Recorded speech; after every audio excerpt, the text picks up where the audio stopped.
Well, hopefully this is gonna be one of our last ones.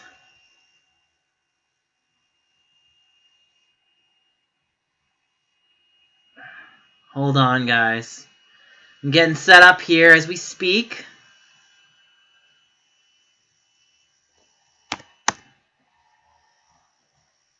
I'm gonna mute myself real quickly so I can make sure I'm not, like, stepping on my freaking feet.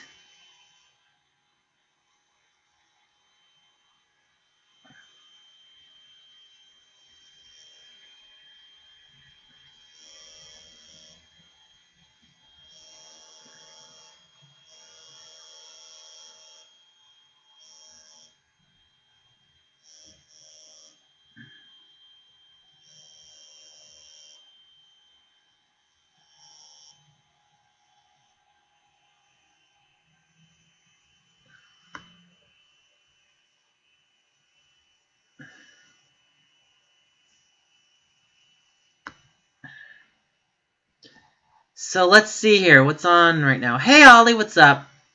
Can you believe I'm almost finished with Crown Island?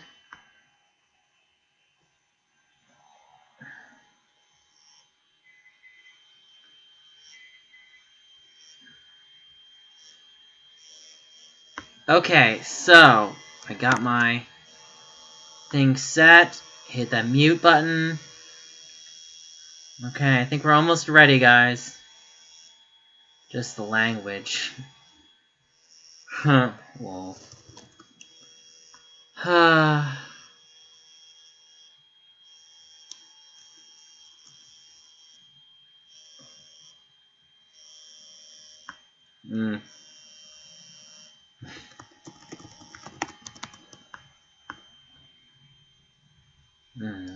Bored.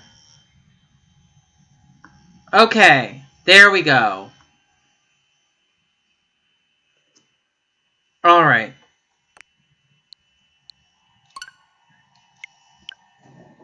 Cancel the download. Okay.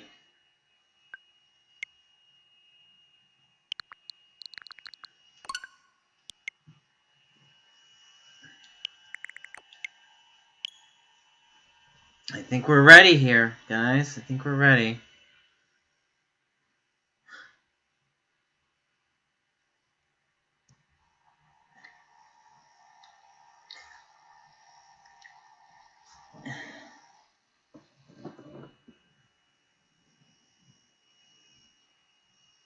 Ew.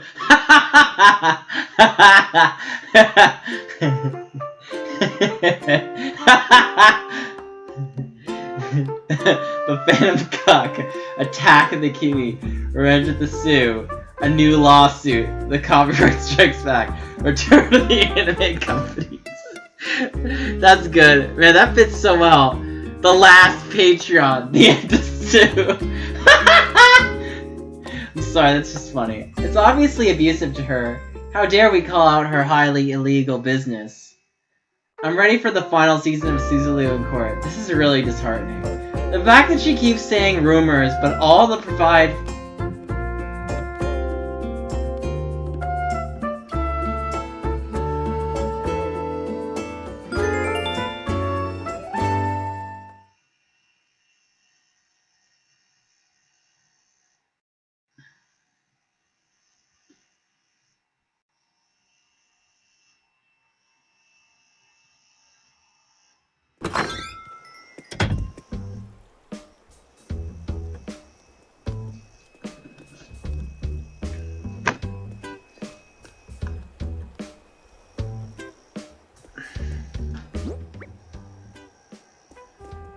Okay.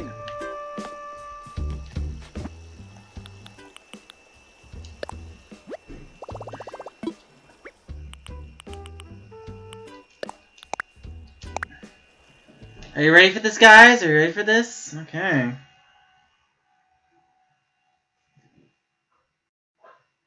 Fly on the wings of love.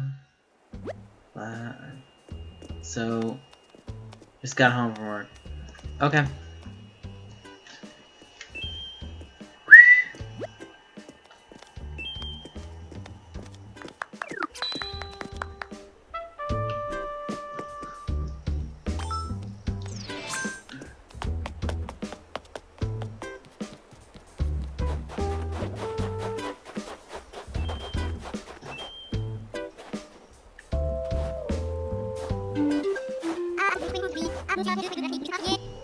Okay.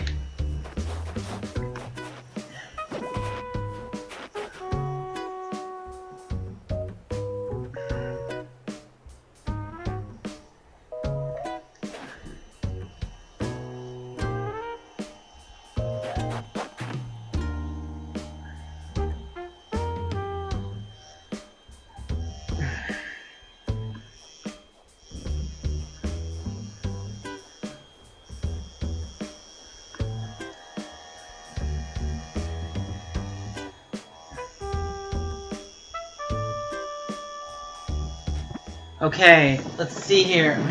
Oh, I did want to do something real quickly. So shit, I gotta go back.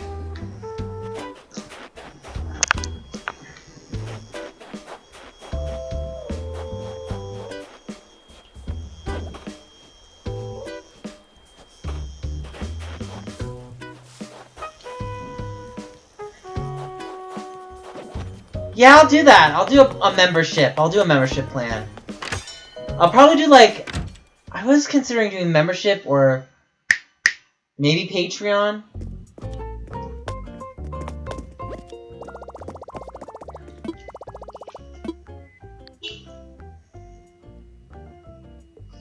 I could definitely do that.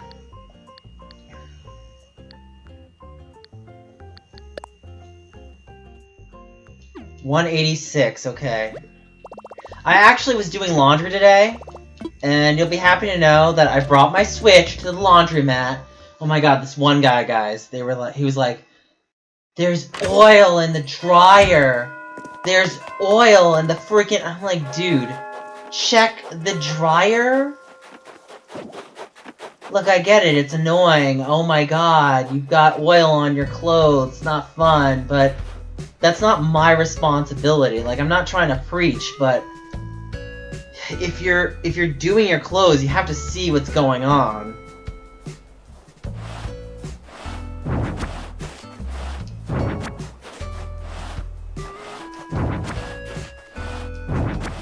Hey, McHoney, what's up?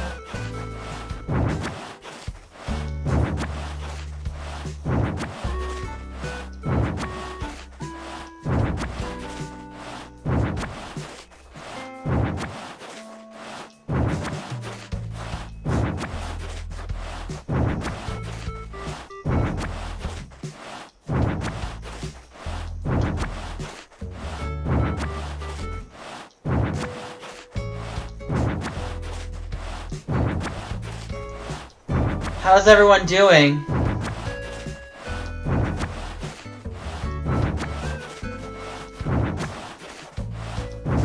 Yeah, laundromats suck. On the flip side, I got an A on my test.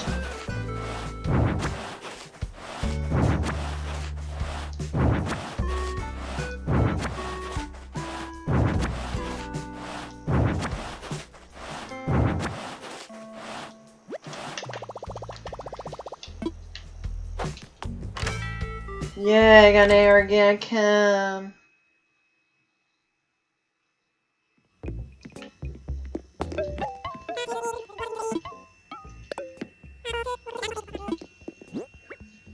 Wow, James Charles is trending?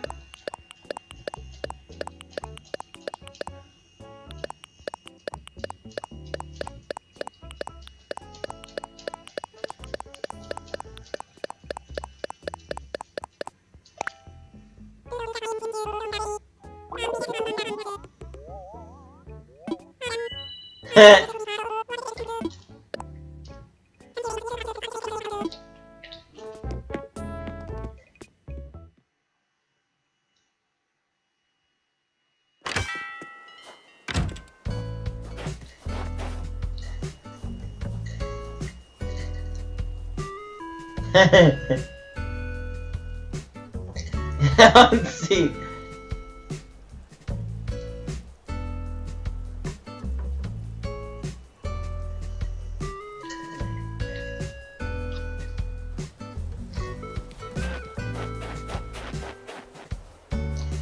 Uh-huh.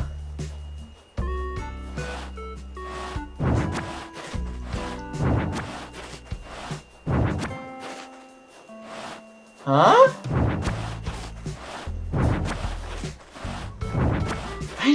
I have no idea. Look, I have to be honest with you. Look, I don't dislike James Charles, okay? I have to know, what's the big appeal? Like, why do people love him? Like, why is he so well liked? I don't get it. He just does fucking makeup. So because he does makeup and he kisses his face and he does that, that's why people like him? I just, you know, I mean, I'm trying not to judge, but I know I'm judging, but I just don't get it. I don't get the appeal.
Can we see your toaster?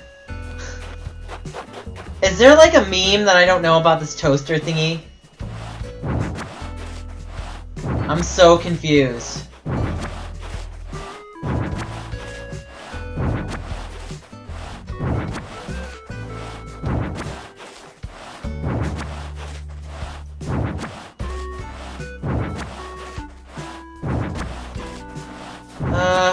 Par KB5. You went to my events back in New Jersey, right? Can you answer this question for me, Par KB5? What was I gonna ask? How many events did you come to? I think I saw you at... I think it was 2.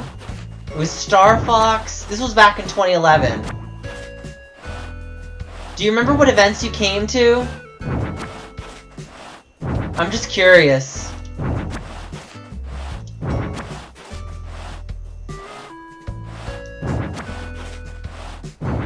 See what he says.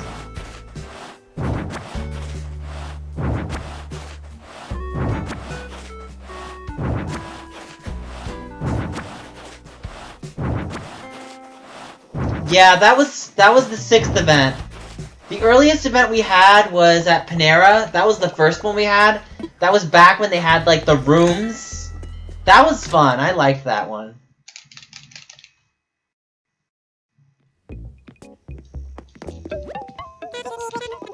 Even though there were, like, no games at that point in time. There were none.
Yeah. Hold on. Shit. 1 second.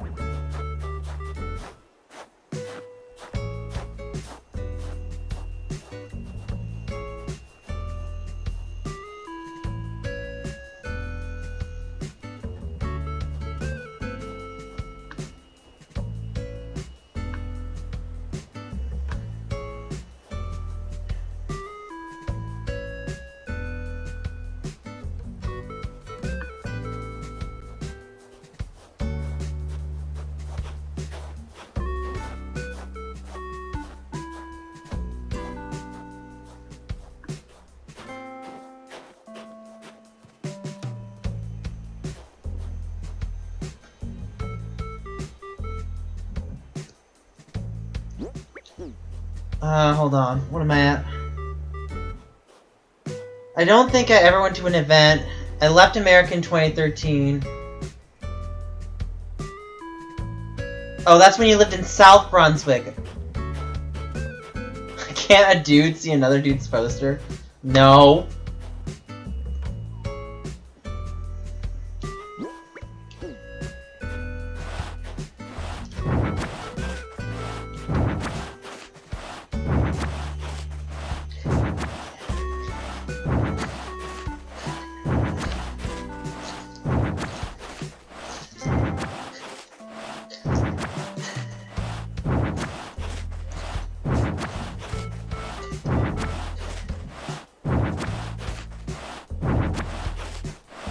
Hold on, guys.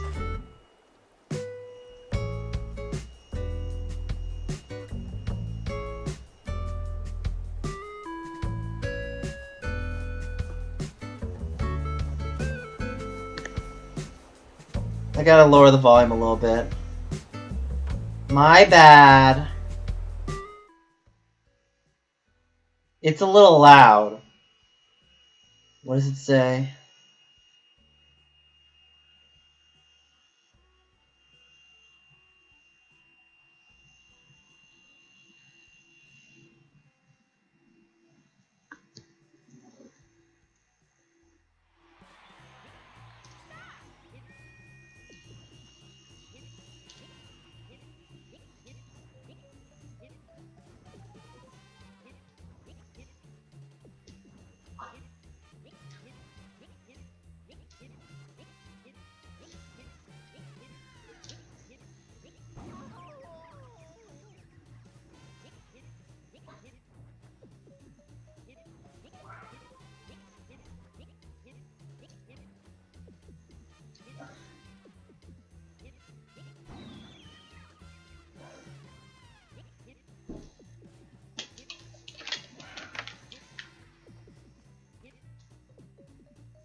Okay.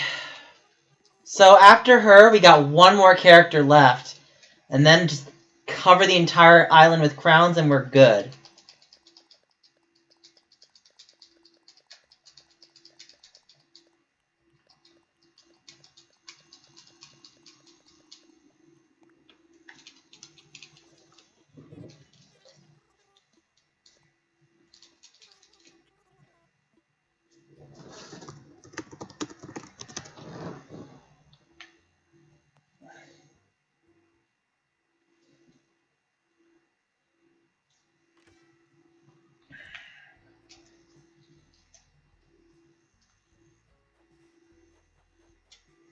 Okay.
What's everyone saying right now?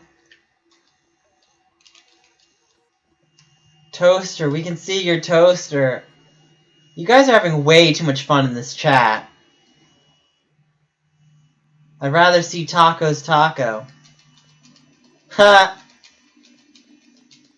Right? Can I see Taco's taco?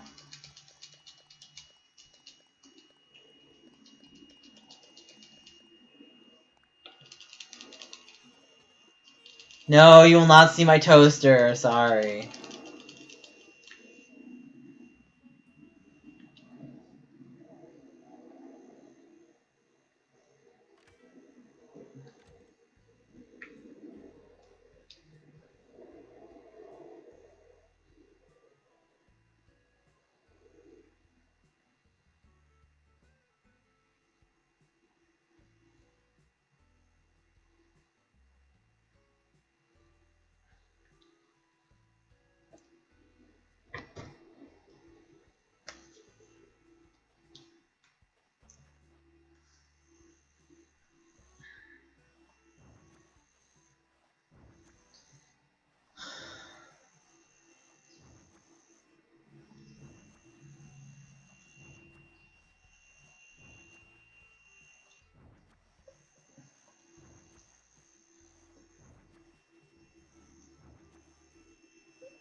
What color is a carrot? It's orange, buddy. It's orange.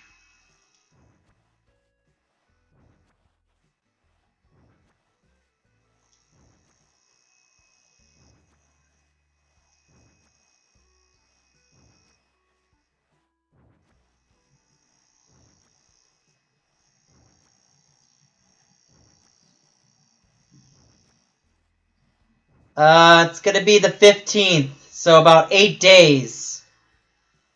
I'm almost done with Crown Island, you guys. I'm pretty close. Even though it doesn't look it, because it's like, I've pretty much maxed out all the bank accounts.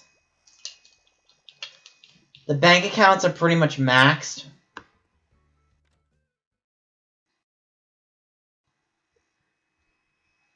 The artwork is somebody else's, so I cannot print it off and sell it to you as a fan. What actors can do is we can commission an artist to draw that character, and we can sell those prints.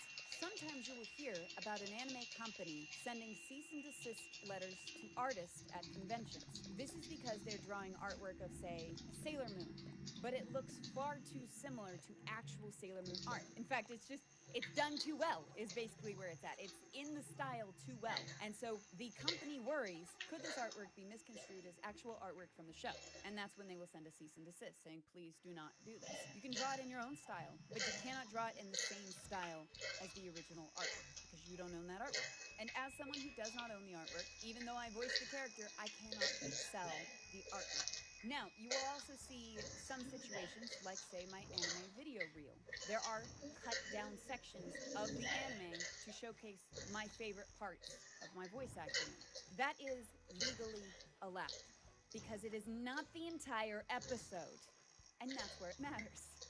So yes, voice actors, as somebody who works for the company, run into these issues. Now, let's talk about how anime company and rights kind of work, especially when it comes to different countries and different subs versus dubs, basically. From my understanding, from talking to directors at certain companies, when a show, like let's take Black Clover, when Black Clover says, hey, we've aired it in Japan, we want it to go out to the States, it will be bid on by multiple different companies. Maybe Bang Zoom wants to dub it, maybe Funimation wants to dub it, maybe Sentai Filmworks wants to dub it. There's also bids for these subs. This is sometimes, I believe there was this big divide between Crunchyroll and Funimation of who got the Dragon Ball Z sub. Dear Crunchyroll users, we have had an ongoing partnership with Funimation the last 2 years, sharing anime between users. Unfortunately, Funimation has decided to go their separate way, and this partnership will be winding down. I want to clarify, I don't think it was over Dragon Ball Z. I believe just Dragon Ball Z is one of the ones that went to Funimation. Also, you can hear my dogs in the background. They're very upset that it's taken so many hours. Can we see your toaster? Toaster, if you start spamming, don't spam. Don't spam. That's So, not they good. paid hundreds of thousands of dollars for the rights to put the subs of Black Clover and sell it. Do not spam. Take a video, an entire video like that, sub or dub, you directly hurt the profits, or maybe even just the break-evens of those animes and those anime companies. There are several anime companies in the States who paid for a dub, the rights to dub, and they lost money on the dub because it didn't get popular for 2 or 3 seasons. This is also sometimes why you will see a show, one of the reasons anyway, you will see a show that gets a dub and then never, the movies don't get dubbed, or the next seasons don't get dubbed. There are more reasons than that behind it, but sometimes it is a financial situation. So when somebody else re-uploads the videos, it directly hurts the profit of those companies, and can, in fact, if companies and animes have lost money to the point where they will not rebuy to dub again, it does affect my job as a dub actor. Nice. Over here, like, oh, I'm here for the dubs or something. I actually watch subs. As a dub actor, for the most part, I'll watch the Inuyasha dub was hella good in my opinion. I like the Sailor Moon 4Kids dub, not for the terrible translations and the Pokemon dub, mainly because of the nostalgia and your trusty drying pan. Hey, I know. I'll use my trusty frying pan as a drying pan. God damn it, that's donuts! But re-uploading does directly hurt the feeds. It is not always as profitable as everybody thinks. This is why some people think as dub actors we make a hell of money. Is that a sentence? Yeah, fuck it, why not? We make a whole bunch of money. We actually normally starting off, depending on the company, make $dollars an hour. And if you're just a character for one episode, you could just get paid, which doesn't even cover the cost to Okay. that anime. Later on, I will address how, as a voice actor, if I have to deal with these issues of copyright for characters that I helped create, in a sense, I voiced them. That's part of the creation process. I'm not saying, oh, I made the show. Oh, because I voiced the show and the character, I'm Stop. responsible for. You can thank me. Voice acting, 10 out of 10. No, it's still the show. It's still the creator of the show, maybe the manga, but I am part of that creative process. And as somebody who's part of the creative process, if I cannot even sell a print and make money off of that print, it's a little weird to see somebody re-uploading videos of the anime and making $8,000 to $10,000 off Patreon every single month. Which, by the way, I do have a Patreon. I make $70. Thank you. Thank you guys for doing that. Some people have asked me, Rachel, I would love to hear your commentary while we watch one of the shows you were in. Could you tell us, what you think about these lines, what it was like recording for the show, any of that? And I always have to respond with, I would love to, but I'm going to have to ask the company, and they will probably say no. Now, there are ways I could do this legally. However, that will be in the next section. But I, as a voice actor, cannot do that. In fact, sometimes if you are a voice actor caught by a company doing that, you will get blacklisted for doing that same thing. If you think they won't send cease and desist letters to voice actors, they will. That's my experience. That's why I kind of have an understanding of what's all right to do legally with anime rights and what's not all right. You can't commission an artist to draw artwork. It just can't be too similar. You cannot sell the direct artwork. You do own your voice, so you can cut down clips together, but you cannot upload the entire episode. In fact, I get worried just having another actor say a line in the show, because unless I know that actor well and I know they won't get mad at me, they could have an issue that their voice is being represented. Now, also, I'm not monetized on either channel. I don't make money from my YouTube videos. So I don't know if legally things change if you are a monetized YouTube channel that does make money off of those ads on those videos. And even if you do make money off the content, it seems a lot like, because it is transformed, it is cut down, it still counts as transformative fair use. So, prefacing that, and all of this will hopefully stack up. I'm probably terrible at doing this type of content. I'm not, this isn't my forte.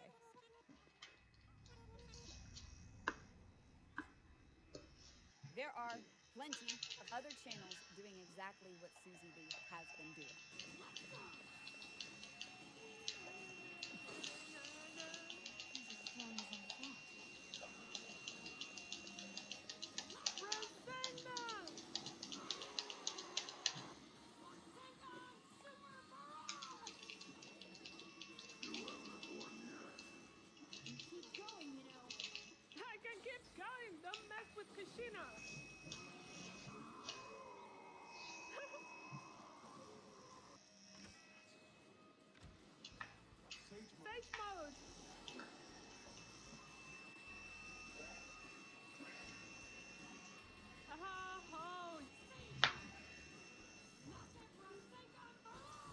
Wow.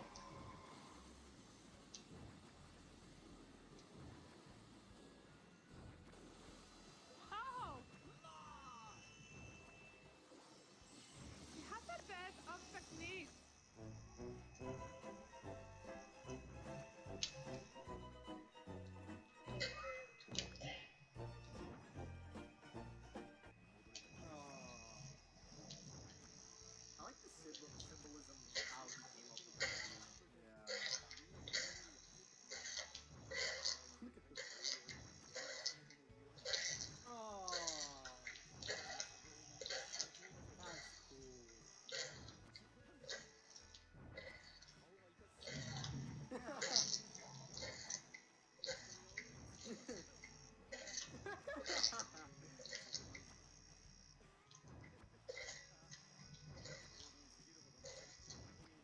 Oh.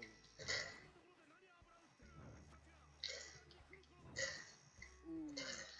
He probably has a lot of Hikoyurama. He almost, his hair does look like Kakashi. And even here, it looks like there are some quick cuts, although how much is still left in just for laughing does not need to still be there. That is just filler. And we got enough of that in anime. Also, if you come over to their Patreon, which they do link to below, they say, please note that unedited anime reactions are illegal and will not be provided here.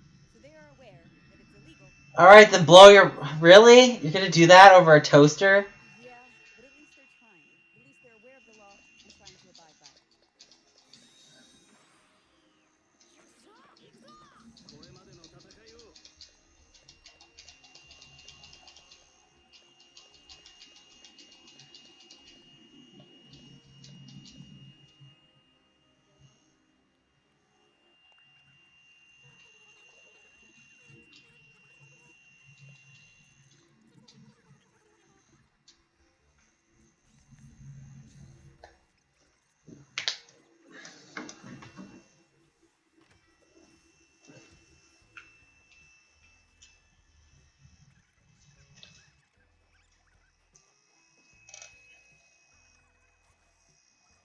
I was going to watch this until she spoke again, but it doesn't help that her mic is above her head, so she may be twice, one or two times there where her mouth is moving, maybe talking. I don't hear it, and I was going to watch here until she started speaking, but I got other stuff to do. So you guys can check out this video and see if she speaks. I haven't seen the editing. Again, I'm not telling you guys to harass these people. I'm just hoping that these people understand that this is against the law. Maybe that was her, possibly? I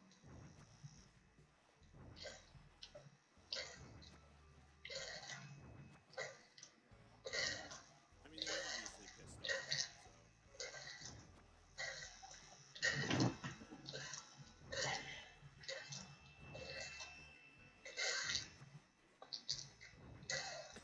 Now they're bringing up that starvation thing again that he mentioned, Sanji had mentioned. If you feel for people, you know, they're cooks, people that are hungry, regardless good or bad, I can see why they would want, you know. This also has quick clips and cuts in between, so he's sort of trying to edit to just the reaction parts. But he's also versus PewDiePie, where PewDiePie summarizes the story for you and only shows you clips to commentary on, and then will catch you up with his words about this happened, and now we're here, and this is the reaction I'm having. This guy is allowing the story, rather, to tell it and being quiet and cutting between probably filler sentences or something that doesn't need to be there, but is still allowing the anime to tell the story and really just making comments here and there. Again, there is no issue towards these people. I do not mean to shame these people. It is just a point of this would not, in my opinion, fall under fair use, which is probably why they're going to get struck. It's still not the unedited anime. There are still slight cuts here. But will it probably get them dinged? Yes, because it's just telling the story of the episodes. PewDiePie did a here's Yu-Gi-Oh! Episode 1, go watch the rest of the anime, versus doing all of the anime episodes.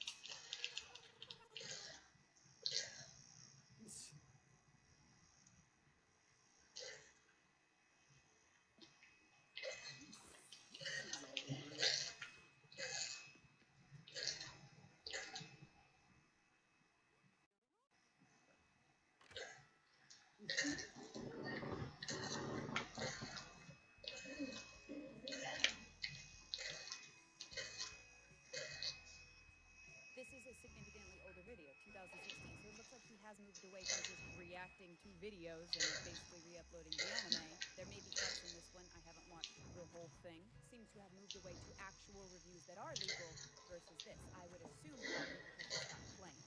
But it could be somebody who didn't know they were breaking the law and then changed their behavior. I'd actually rather assume that one, but this means the creator is evolving and is trying. There's nothing wrong with people who don't understand that they're breaking the law once they realize that they've broken the law, changing it and stop breaking it.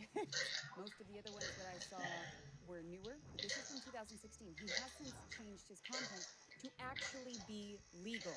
This prior example was all, and this is post-editing, Rachel, by the way. Hello! What he does now, which is anime reviews, and he does them well. So if you're somebody who does this type of content and you're looking to transition, this is perfect. But of course, they start out with Mirio trying to like spy on them and stuff, and Deku immediately spots him, and of course Mirio just sticks his butt through the brush, and everybody's super excited to see Aries, so nobody even cares that Mirio did that.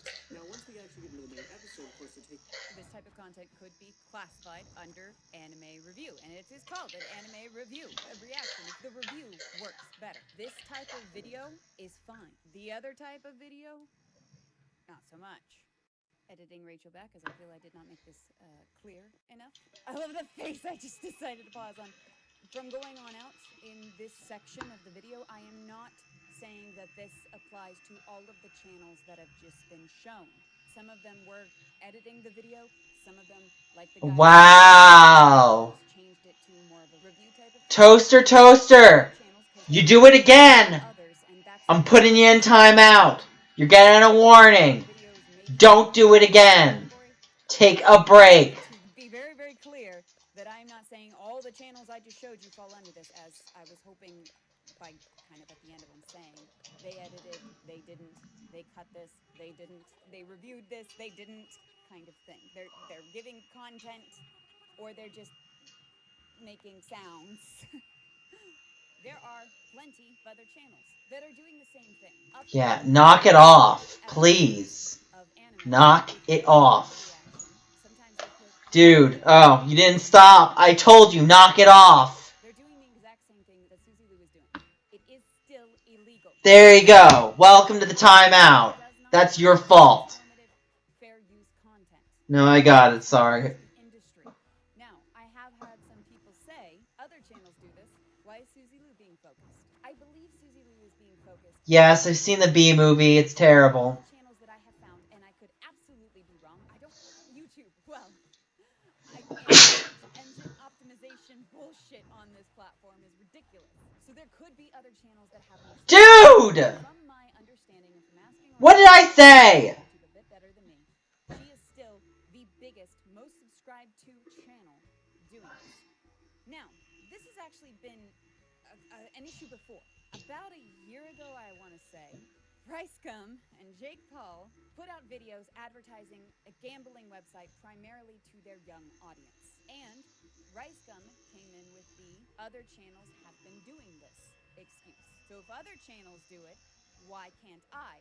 Why am I being targeted? Well, you're being targeted because you're the biggest one doing it. Because you're the biggest one breaking the law. And showing that other YouTubers have promoted this website as well. So Ricegum made a response video saying, "This dude calls me out for mystery unboxing." 1 second. I think it used to be called PewDiePie calls me out for mystery unboxing. I guess he changed it. I don't know. But basically, I mean, his response was laughable. I don't know why anyone would expect anything else, honestly. But anyways, he made the same type of video. Like 3 months ago. No one said anything. It wasn't a problem back then. Look. All these guys right here, right? They're in David Dobrik's crew. Whatever. They're influential. Got kid fans. Same thing. Open up boxes. This was 3 weeks ago. Way before I was doing it. Why did no one bringing up? Oh my god. Talk about these guys. Everyone else did it. It's not my fault. Everyone else did it. Why is no one calling them out? Yeah, I did, okay? I brought it up in my video. Jesus fucking Christ. That doesn't change anything. It's the weakest response ever. I didn't even address that much in my video the fact that they're promoting gambling to kids, because I know Jake Paul and Rice Gum don't give a shit. Obviously, they don't care. They just want to make money. That's all that matters to these people. There's no reason to call them out for anything unethical. But if you have something illegal, that's going to reflect badly on everyone on YouTube. Ironically, you know, when Rice Gum deflects to other people doing the same thing, you know, it's a apology, but he also kind of has a point. Why did no one care about all these other YouTubers doing this thing? I think it was the same thing with BetterHelp. So many people promoted BetterHelp, and most likely they did it because they saw someone else promote it and didn't think twice about it. They just thought, hey, well, other people are promoting this, so I can do it as well, right? And that's kind of the problem. You need to look into these things yourself and at least take responsibility when it comes out about it. Because even with BetterHelp, you know, when the story came out that it's kind of a shady website, a shady service, a lot of people took action that had promoted BetterHelp. They did the right thing, you know? But so many people didn't. People were just silent and didn't make any reaction or deflected as well. Yes, there are others. But just because a majority of people are breaking the law does not mean the law doesn't matter. And I am fully here to address that other channels are doing this. Susie Lou is not an exception to this rule that is hurting the industry. If you are only coming after Susie Lou for the anime rights, it's not just her. And I'm not going to tell you to go target these other content creators. Hopefully they find the video. Hopefully they understand this. And they kind of have to understand that what they're doing is illegal. Now, from my understanding, YouTubers who know what the hell YouTube does, leave it in the comments. From my understanding, with certain things like popular songs, popular shows, popular videos like anime, they have their own unique code. And with that, the companies scan these videos, the algorithm, the bots, they scan these videos and they look for things that match this code. And then they will flag the video Alright. saying, hey, Sorry, I was checking messages real quickly. when it's not true. An example, a lot of my videos I have music in. I pay a subscription. I like cake. Me too. That gives me legal ownership, my own right to use this music in my videos, so long as I have the license for this content. They sell the license, they sell the content. It will still get flagged because some of these musicians will sell their songs. There's several different companies that allow this. They'll sell it to company A, company B, company C. You may have a license with company A, and company C comes in and says, hey, this is my code, this is my music, and flags you. And you can dispute this claim by simply saying, here is my legal proof that I have the license for this video or for this audio. This is because I'm also not transforming the music in any way, shape, or form. I'm not making a remix out of it. I just know. I'm just putting it in the backtrack as it is. And this video probably will not have any backtrack because I can't think of any good music that would go with this.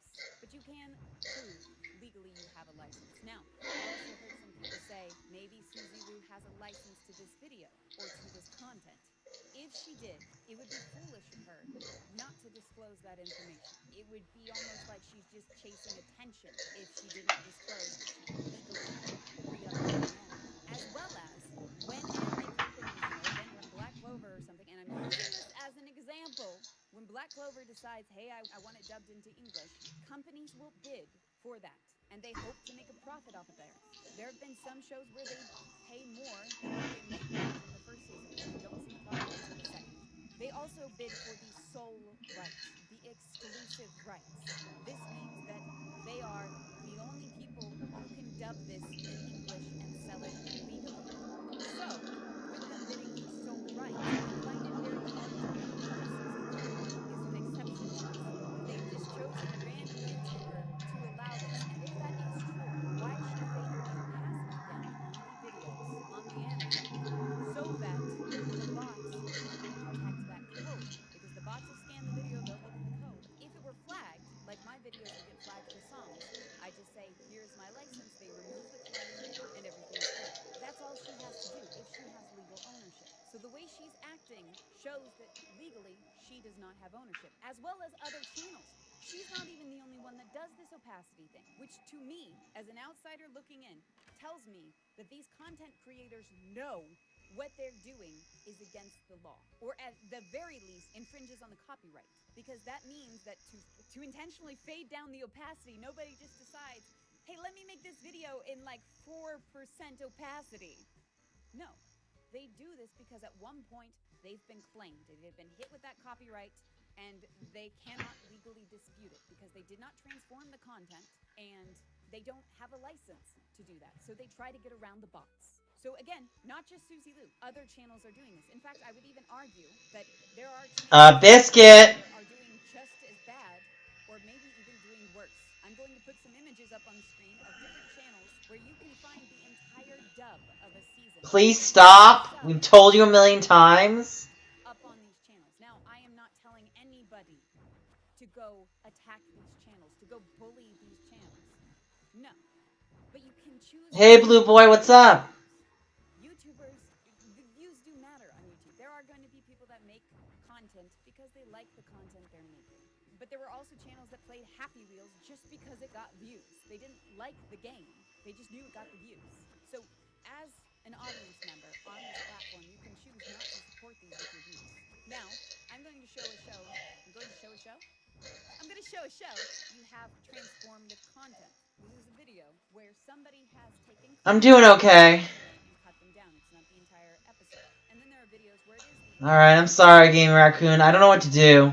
I do not know if these videos have been flagged by the companies to give them the revenue. Remember back when we talked about you can flag a video to be taken down, or you can flag a video to make money off of it, to get all the profit that would have come from that video. I cannot say, because I am not these channels, that their video hasn't been flagged, and all the money from that is going to the companies. I don't know. But it is, and I do see the point of some of the people in Susie Lou's corner, where, don't get up in arms about me, let me explain, if they think this is just an anime uploading thing, they have a right to say, why are these other channels not being called out?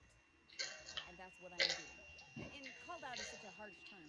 The attention being brought upon it. Just like Ricegum and Jake Paul were the main targets for the videos of the gambling sites, they were targeted because they were the biggest channel doing that type of content. She is the biggest channel. Some of these channels have 26,000 subscribers, 18,000 subscribers, and that's still a lot of people, but it's not the 360,000 she has. But if these videos are strictly up just for them to make profit off of, because if you don't know, YouTube's algorithm and the bots are just so goddamn flawed. It's terrible, and I'm not the only creator that has spoken. This is not new information. It's very easily accessible if you watch any content creator. They've probably at some point addressed that they can't even hum a song or say lyrics to a song because it'll get flagged and claimed. I've even had a film that I was in that I got permission from the sole creator of it, the guy who filmed it, the guy who wrote it, the guy who directed it. He gave me permission to upload my section of the film. Now, not only does this fall under fair use, as I have cut down the film to showcase my acting, but I had permission as well. And this was claimed by another company that had absolutely nothing to do with it, because there is no punishment for claiming a video, so people can do it. And that's how people can misuse the system. And I think that's why most people are mad at Susie. It's not necessarily because she was doing the anime, because other channels were doing this. It's because she was false flagging videos and she got attention for it. That's why most people are pissed off. And while she had the attention of them, they noticed she was doing other illegal things. Should these other channels have to abide by the same laws? Absolutely. What they're doing is still illegal. I do not think Susie Lou is an exception to this rule. She just happens to be the biggest one that you could say people are making an example of, just like with Ricegum and Jake Paul. God, I hate it. Some people have also made the argument, well, they're all getting away with it. No, they shouldn't be. Just because they've been getting away with it, or just because they are still getting away with it, does not make it legal. It does not make it right. Again, just because a lot of people are breaking the law does not make it not the law. And I'm trying to use this situation, and that's the whole point of this video, trying to use this situation to showcase not only how her actions can harm the field that I work in, but actions of other people that are not getting addressed in this situation because they're in false flag videos, they're also still hurting the industry. And they should not be doing is still illegal. And in my opinion, it's only a matter of time before one of the anime companies comes in and flags it. This is a situation where either YouTube needs to make a better flagging system. I don't know. I wouldn't know the way to fix this from an algorithm standpoint. From a YouTube content creation viewer kind of thing, I don't know. That's not a field I work in very much. I mainly do voice acting with some gameplay videos along the way. So I don't have a technical solution for that. The best I can figure is maybe they found some better way for a large amount of people to say, hey, this video belongs to another company and they're profiting off of it. And then everybody else can flag it. But before you start just randomly flagging videos, let's talk about what counts as fair use. In a tweet, I don't know if it's deleted or not, Susie Lou talked about how PewDiePie did a video regarding Yu-Gi-Oh! And reacting to the first episode of Yu-Gi-Oh! And the dub, which props to him, because I can't. That was a show I tried to rewatch because nostalgia had me feeling like it was a great show.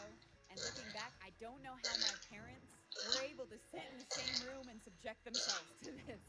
But what PewDiePie did in that video, and I will source his video, as I don't think PewDiePie will flag me, what he did does count as fair use.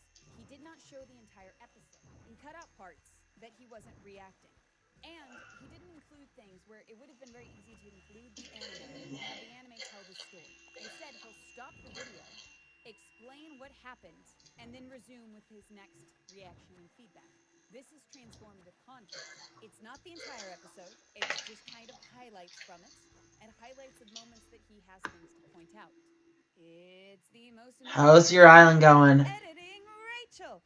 It's going on too bad. Back in so many hours. If you can see the time, you can probably know. I also want to point out that there are sections where PewDiePie does let the video. I can't really ban either, honestly. 5 or 6 sentences, and maybe a little downtime to show something. I'd have to go to that channel to ban it. He also only picks one episode. He does not do episode 23, 24, 25, 26. He picks one episode, cuts sections down. You can see if you are familiar with the episode. You can see sections where he will jump scenes, cut out entire sections that are obvious plot points. Cool. This is just cutting out maybe some filler lines, and there are filler lines. I hope I'm explaining this right. It's how much you cut out. So if the scene could be condensed down to one sentence or 2 sentences, he would normally condense it down to 2 sentences. If he needed to make fun of the whole scene, he would show a better portion of the scene, a larger portion of the scene. But he would not just cut out maybe some music sections or background people cheering or dogs barking. See you tomorrow, Jake. How did they do this voice acting unironically? Rare card. Could they have been the searching card? I can't even speak. Rare card. My God. Kaiba. Oh, sorry. Alright, but it gets more confusing. Alright, I guess this is company. Kaiba company. There's a little something I'd like you to pick up for me at the game shop. At the game shop. That one game shop. Hello? Game shop? Ah, you perfect. Kaiba? Your grandfather's here visiting, but he's not feeling well. His granddad up. This is when the show just gets so confusing, and I love it. Alright, Blue Boy.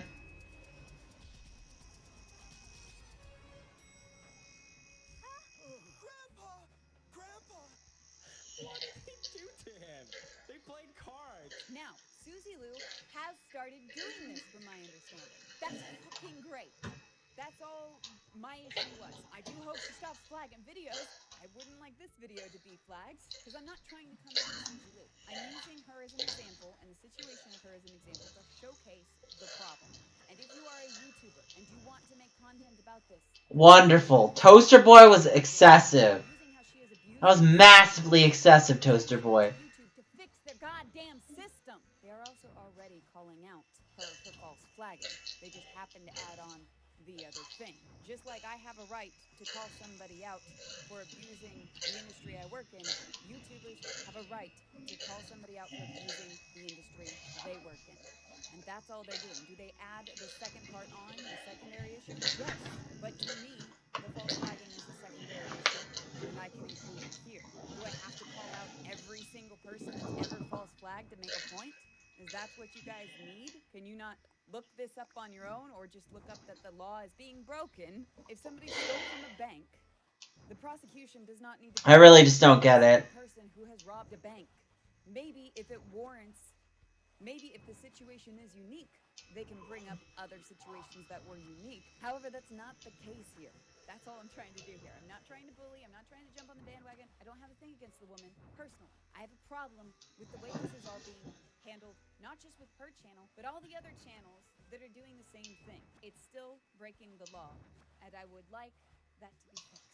So going back into what counts as fair use, PewDiePie's video does count as fair use. If she, and I have not seen her new clips, if she is clipping the video down and explaining things and doing it in the same format PewDiePie does, that is fair use. That counts. That's all I needed. And I hope that the other channels see this video and start doing the same thing, because then you're not breaking the law. And it's brilliant. Another issue people have had with Susie Lou is her reselling the anime. Now, if the clipping continues, if she is editing this down, that's fine. Then it doesn't count as reselling. I do know that her Patreon for when she first started doing this, she's making believe it or not, in the fucked up system, not all companies can find out that people are doing this. Normally, for somebody to know that they're selling, let's go back to the artist example, where an artist is making artwork of a character that's too similar to the franchise's art. Normally, they get away with it for a few months until a company representative happens to be at the same convention and sees that and reports it. And that's not a bad thing. I know that some people are going to go, oh, that's terrible. Why would they report it? It wasn't bothering anybody. It is.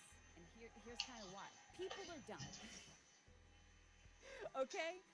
So if an artist were to say, take Sailor Moon and draw her in a political outfit, or supporting a political, maybe she's wearing a t-shirt that says a political statement on it. The dumb people, the idiots that exist in the world are going to see Sailor Moon wearing this t-shirt, and they're going to say, the anime company is making this political statement, when they weren't.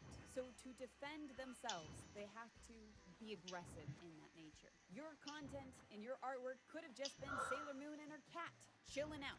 But they don't know that, and they don't know what else you could create, so they just have to kind of defend all of it. And I'm not a lawyer, but I do understand a little bit of entertainment law. And from my little bit of understanding, again, if you're a lawyer that has knowledge of the copyright system or entertainment law, from my understanding, you have to defend it at all costs. If they defend some content and not others, that's also taking a political stance. So you could say, oh, you were allowing this person to do artwork of Sailor Moon, but you're not allowing me to create artwork of Sailor Moon. This is oppression. This is restriction of free speech. So to avoid that whole clusterfuck, just anytime they see somebody doing that, they strike it. And it saves them a lot of headache from going from case to case to just being like, no, everybody follows these rules. Now, if you can't sell artwork, re-uploading the anime, be it the entire, faded capacity or not, it is still taking money from those who would watch the sub or watch the dub on platforms that paid for the sole right to distribute it. Eventually, these companies will find out about these other channels. What I really hope, because I don't ever want to tell a content creator, stop content creating, what I really hope is that those content creators see this video and go, oh, I didn't know I was breaking the law, I didn't know there was a way to change it, I will do it structured as this. And that's all we need. But if they're going to continue re-uploading uncut anime where people aren't going to go watch that anime again, you are directly affecting the business. You are costing them money. That is infringing on copyright. And so I hope that this video draws attention to that, and it fixes it in one way or the other. But eventually, these companies will find out. Saying that the companies haven't struck them yet doesn't mean the companies won't strike them later. It just takes time to find out about these things. Just like with the artist, somebody has to report it. They trust the YouTube bot system, and so they're normally not actively searching for this content. This whole clusterfuck, I believe, has drawn attention where these companies are realizing, oh, she is uploading this.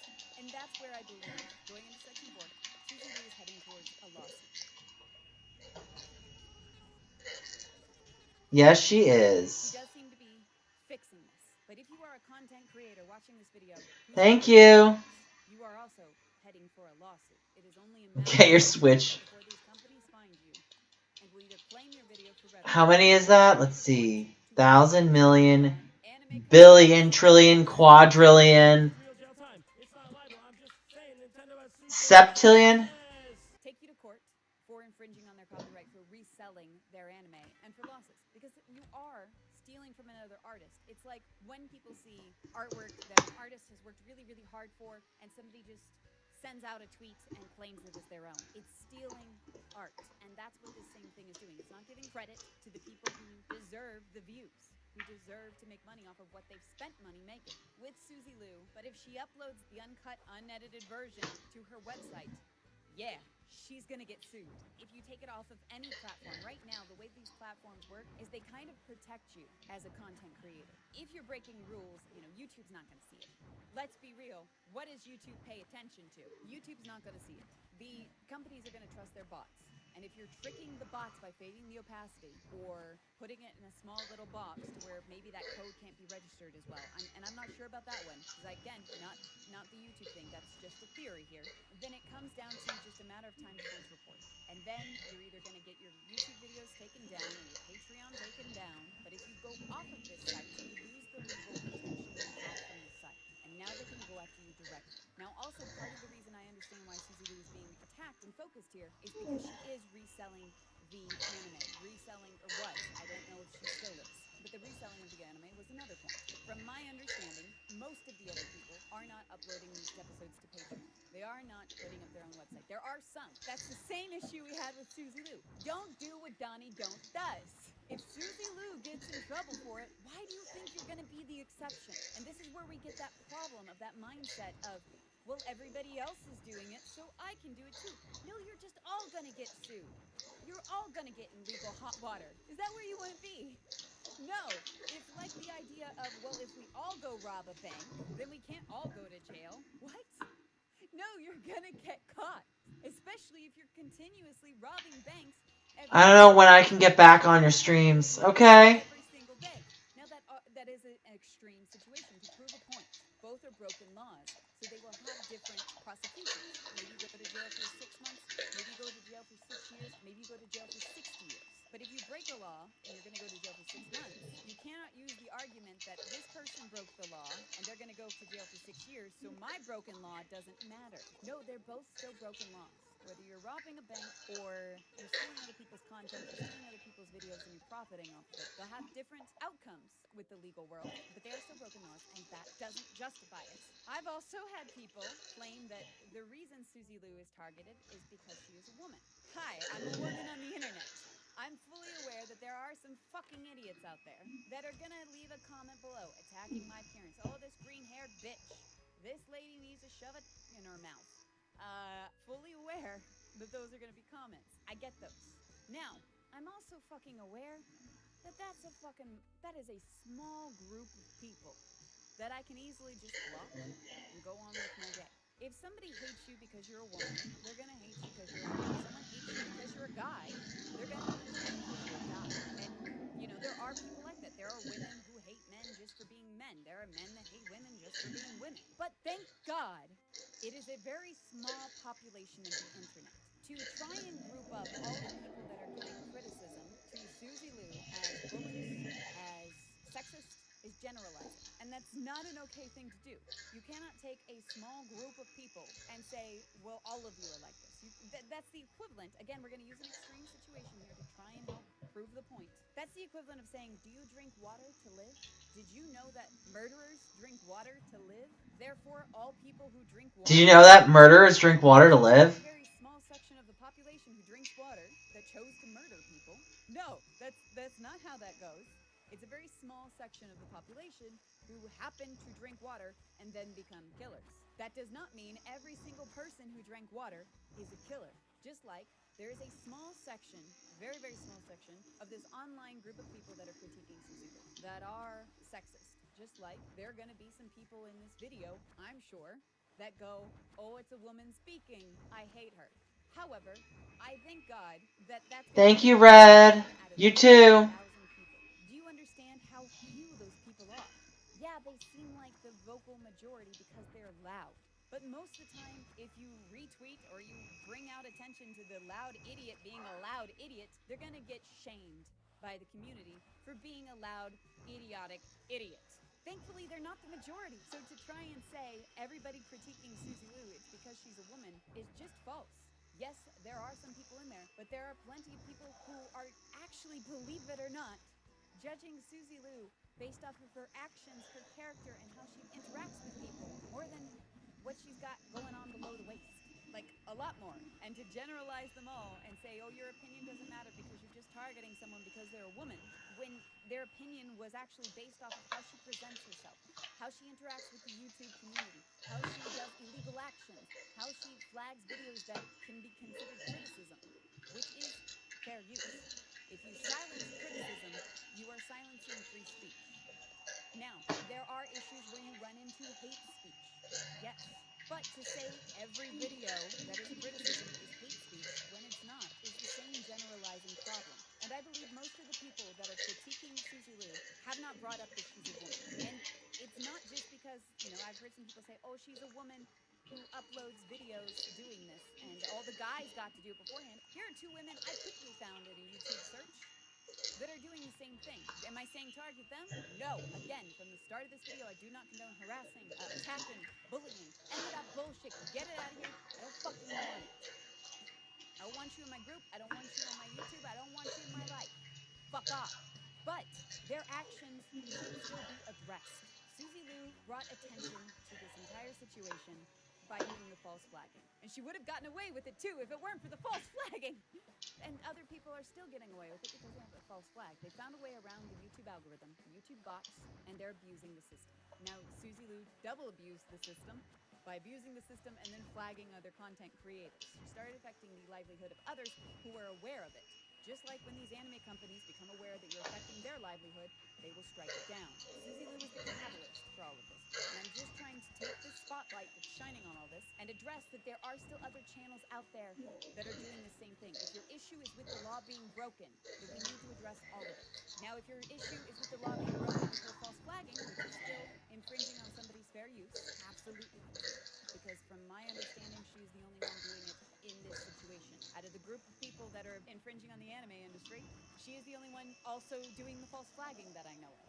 So depending on which law you're defending, you're going to have different issues. Your main issue is Susie Lou may be that she's flagging videos for false infringement, in which case you're going to mainly address her. If your issue is with the anime and the law being broken, which can be a subcategory of your issue over here. If you've got a YouTube issue, and then your secondary issue is, by the way, she's breaking the law, please bring up the other people breaking the laws. Because I feel like there's a misconception going on that she's the only one doing this, but she's not. Now, if your issue, like mine, is the anime industry, you may highlight all this, and then as a secondary issue, bring up that she's false flagging on YouTube, that she is trying to silence people. Both are still broken laws, and they should not be ignored. Just like anybody who's false flagging videos that have nothing to do with anime, this could be maybe somebody's going over there false flagging, I don't know, memes. Maybe that's a terrible example, but maybe you created a meme and you said, oh, you used my name in the meme review. Now I'm going to strike you down. That's a false flag. Maybe somebody comes into this video and sees my video references that I've made in here, the Nami thing. Maybe they see that and they flag it and they say, you're infringing on my copyright. Well, it was transformative content, so that's a false flag. Now that still kind of relates to anime, but I hope you get the picture. That you can still be just false flagging something completely unrelated and it still be breaking the law. Susie Lou, that's why she's the main spotlight, as well as having the most subscribers. It's not because she's a woman, because then why would these two women be excluded from this conversation? And a lot of people get pissed off that they're not addressing the other anime reactions, and that's exactly what I'm here to do. But yes, I can see how, from the outside looking in, it seems hypocritical to call Hey Jacob, what's up? How are you? react videos and not call out other people for anime react videos. If that is your problem, take it up with the whole community of people breaking the law. But I can also understand that most of this has been focused around her false flagging. So most people are focusing on that because that's the issue they really have. My issue is still with that because this video, who knows how long it'll be around? And I haven't said anything mean towards Susie Lou. I don't know the woman. I'm not here to attack somebody I don't know. I'm not here to attack. Some people are going after her physical appearance. That's not fucking cool. Just like there's probably going to be some comments under here where somebody didn't watch it and they make fun of my green hair, or they make fun of this, or they make fun of that, and they just go for physical things because it's very easy to see. And so they don't listen to my point that I am using her situation to address the problem with all of these channels and how they need to be fixed. If your issue is with YouTube flagging, Yeah, she's the only What's one up, Jacob? How are you? That's why she's being the center of the spotlight. If your main issue, again, we got that first issue, that secondary issue. If your first priority issue is she's silencing the people, she's false flagging videos to get them taken down, yeah, they're gonna make videos about that. From my understanding, most YouTubers have focused on that.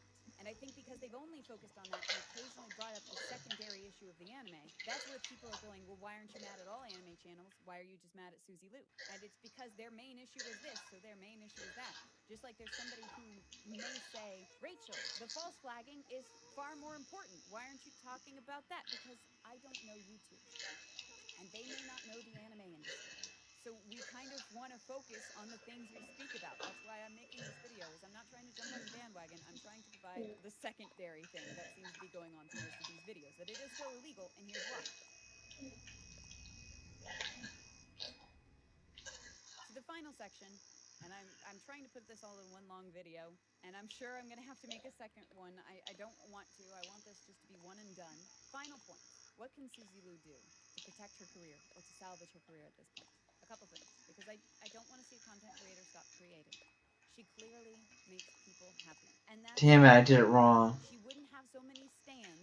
She didn't matter to somebody. So, I don't want her to go away. I don't want her YouTube channel deleted or taken down. I don't want any of that. How she can salvage it? She has to stop the false flagging. She does. You cannot silence critique. Okay? That's a tough one. I kind of want to go PlayStation. Make a critique video about I it. want to say PlayStation. I'm not going to flag you. I'm not going to silence you because you have a right to say these things. Now, YouTube does have a right to take down the bullying videos. I don't blame her for wanting the bullying videos down. Just like if you uploaded a video just calling me a fat ass whore, the whole thing, yeah, that's going to fall into bullying. I'm probably still not going to watch the video, but if somebody else flags you for it, don't be surprised. It goes against YouTube's terms of service. So she's got to stop flagging people that Yeah. she needs Who's to that question for, McHoney? I kind of want to go PlayStation. She wouldn't have flagged the original video saying, "Oh, I own the I always feel like it goes, so the progress in terms of, like, is like PlayStation, Xbox, PlayStation. I mean, Xbox should be good again, but I think Xbox is kind of fumbled a bit. thing that could save her. That's editing down the videos. And I think that's a great step towards a solution. If she keeps doing that, it'll be great. She needs to create videos edited down like PewDiePie's was versus uploading the entire content. She could even go, she's still been uploading gameplay footage, uploading gameplay, all the way playthroughs, and that's fine. I'm not here to tell you you cannot do an entire playthrough and re-upload it, and that is totally fine. Because even then, your game experience is going to be completely different from somebody else's game experience. Because of that, you'll have different situations that happen. She also has to stop selling the anime. And I do not know, as of this video being recorded, because her Patreon was just taken down when I recorded this, I don't know if she's still uploading the uncut, unedited versions on her website. If she has stopped that, brilliant. That's 2 out of 3 so far. And if you are a content creator or you find a content creator who is doing this, please make them aware it's not okay. You can't keep doing this. This counts for Patreon as well. She also probably, in my opinion, would need to do some damage control about her public representation. She has been called out for allegedly lying about things, being hypocritical about other things. So she needs to apologize, in my opinion. She has to step down. You have to drop the armor. You have to drop the sword and the shield and like, hey, everybody chill. Let's all talk. Because if we continue, and this goes on for everybody else who's watching this, if we continue to attack, we're never going to be able to actually have a conversation. And if we can't ever have an actual conversation, we're just going to be two people screaming at each other. Now, with that said, there are going to be some people who want to scream. You can be willing and open to talk to somebody, and they're just going to want to yell at you. It's fine. You just understand that those No. they're looking for I wouldn't. they're not The better question is, would I play Sony alongside Nintendo? That's more likely. I would never stop playing Nintendo just to play Sony. That's a no. You got to remember that there are some people that are going, oh, well, all of you are like this. All of you act like that. They're generalizing. So you're giving the generalizing people ammo to use against us. And it's also just not it's a dick move. It's a fucking dick move. You don't need to bully people, okay? You can comment that she's breaking the law. You can comment about her hypocrisy. You can comment about her lies. the comments about her physical appearance and all that shit, you know, I get your anger, especially with the way she's represented herself publicly. She comes across as someone who does not want to listen, who does not want to understand, and that kind of doubles down with the original thing she did of silencing the teens. So yeah, people are pissed. You gotta stop it. You have to actually be willing to open up and discuss with people. I'm sure some of these YouTubers would love to have a civil conversation and discuss things with you. And maybe that's something you should look into. And I'm talking about you as if Susie Lou has made it this far in the video. I found this out, you know. But if you are, that's what you need to do. You need to start being able to open up and talk about things and stop flagging people, to stop silencing things. I understand in a situation like this, it can feel like everybody's out against you. And that's not a good feeling. It can seem like a mob is coming at you. Just like I'm sure there's going to be a mob of her supporters that come at me blindly, not watching the video, just attacking. And there are people on the other side who are also just blindly attacking her. That doesn't help anybody. That doesn't help the conversation. So with that said, those are my opinions. Those are my thoughts about the whole thing. Please do not send hate towards anyone or any content creator mentioned in this video. I don't want to be somebody who just only talks about this. I'm going to get back to my gameplay videos. I've got a new ARC video coming soon. But if this situation escalates and you think my opinion as someone who has a good understanding of this field, you want to hear that opinion, I'm fine with my second video. But it looks like Susie Lou's fixing your shit. I can't goddamn believe it, because it cannot be enjoyable to have that much negative attention. There are people who like it, like a certain person who may give their cats vodka. They don't seem to mind the negative attention. But she doesn't strike me as one of those people, just from outsider looking in. Again, I don't know her. I do hope just from one human looking at another human, and also the humans that have been affected by this. You know, the content creators who worked hard on their videos, who had them silenced for no reason. Not talking about the bullying videos. Talking about the other ones that were just fair critique or fair use as in utilizing her gameplay. You have to look at all the people that have been affected negatively. As a human looking at all those people, I feel for the content creators. I feel for her, believe it or not, as just another human looking at another human. I don't know her whole situation. She didn't know about it. It seems unlikely as she went to efforts to avoid those content claims, just like the other creators are doing. Hello, it's Rachel from 10 p.m. I've been at this since 10 a.m. I just wanted to say that also if you are a content creator who is just following because other content creators were doing it and it was legal, I'm not shaming you for not knowing. I hope this video just helps you be able to transform your content to where it is legal. That's a whole different thing. This has to stop because it's not fair to the people who worked on the animation, to the people who created those shows, to the voice actors, to the animators, to the writers, everybody involved lose money because of this. And therefore, you'll see fewer shows. You won't see second seasons to things. If you're ever like, oh, I wanted a second season to this show and it never happened, it's because it didn't make enough profit. That's almost always what it is. Occasionally, you get somebody who says, no, I don't want to make another season. No, I don't want to do this. But most of the time, if it makes a profit, they're gonna fucking milk it till it's dead. And so if you take away that profit, you take away second seasons, you take away good stories, you put voice actors out of work, you put animators out of work, you put writers out of work. It's still what it does. Just like if you're breaking the law and everybody else is breaking the law, you're still breaking the law. Thank you guys for tuning in. Please leave a like if you enjoyed this video, as I'm sure I'm going to get downvoted into oblivion for stating this and probably lose out on some jobs. But I appreciate you watching all the way to the end. Holy hell, I don't know how long this video is going to be. If you guys would like to help support the channel, as I make genuinely no money off of this, I have a Patreon, link below, where I don't upload anime. I'll just let you know that there. We also have a Discord you can join, and I'll put the link in the bio as well. And I hope to see you over there. Follow me on Twitter if you want. I'll probably be talking to more people about this over there. Thank you guys for tuning in. I really appreciate it. Please be civil. Please be kind. Stay safe, and I'll talk to you guys in the next video. Okay, man. Good luck with that. I don't know. I wouldn't have done it, but you're just a boy with a dream, and I get that. I've been a boy with a dream. I just did it through legal channels.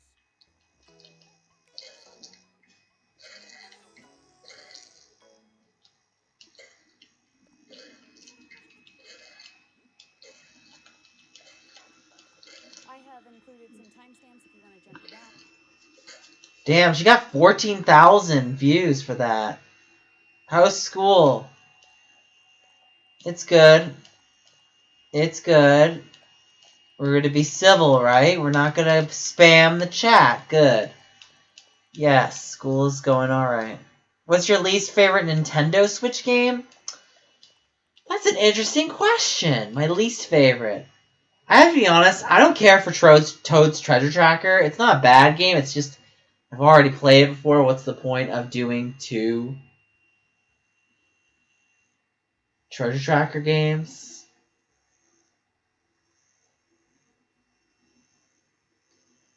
I would also say the Mario Tennis game is a bit blah.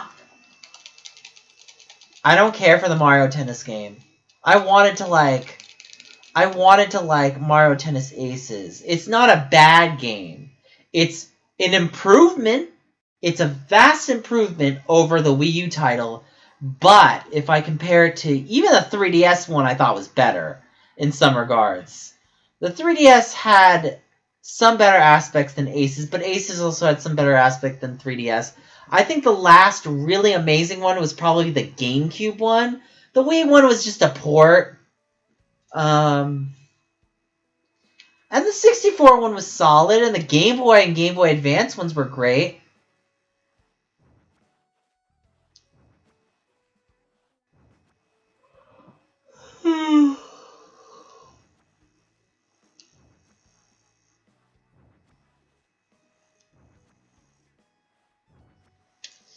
God damn it.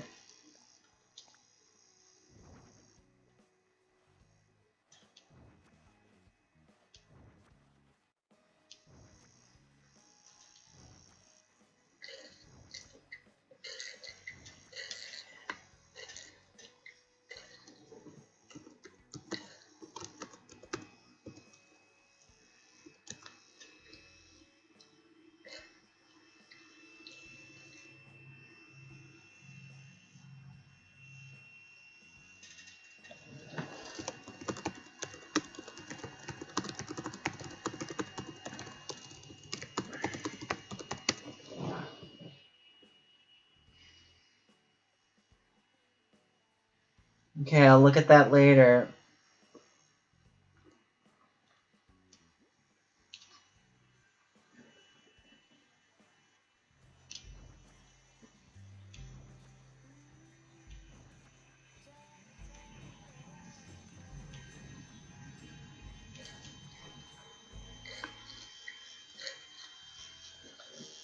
I'm making another Suzy Lou video because she just loves to give me stuff to talk about, doesn't she? She really can't stop herself. So, yeah, what is she up to this time? Well, you might ask.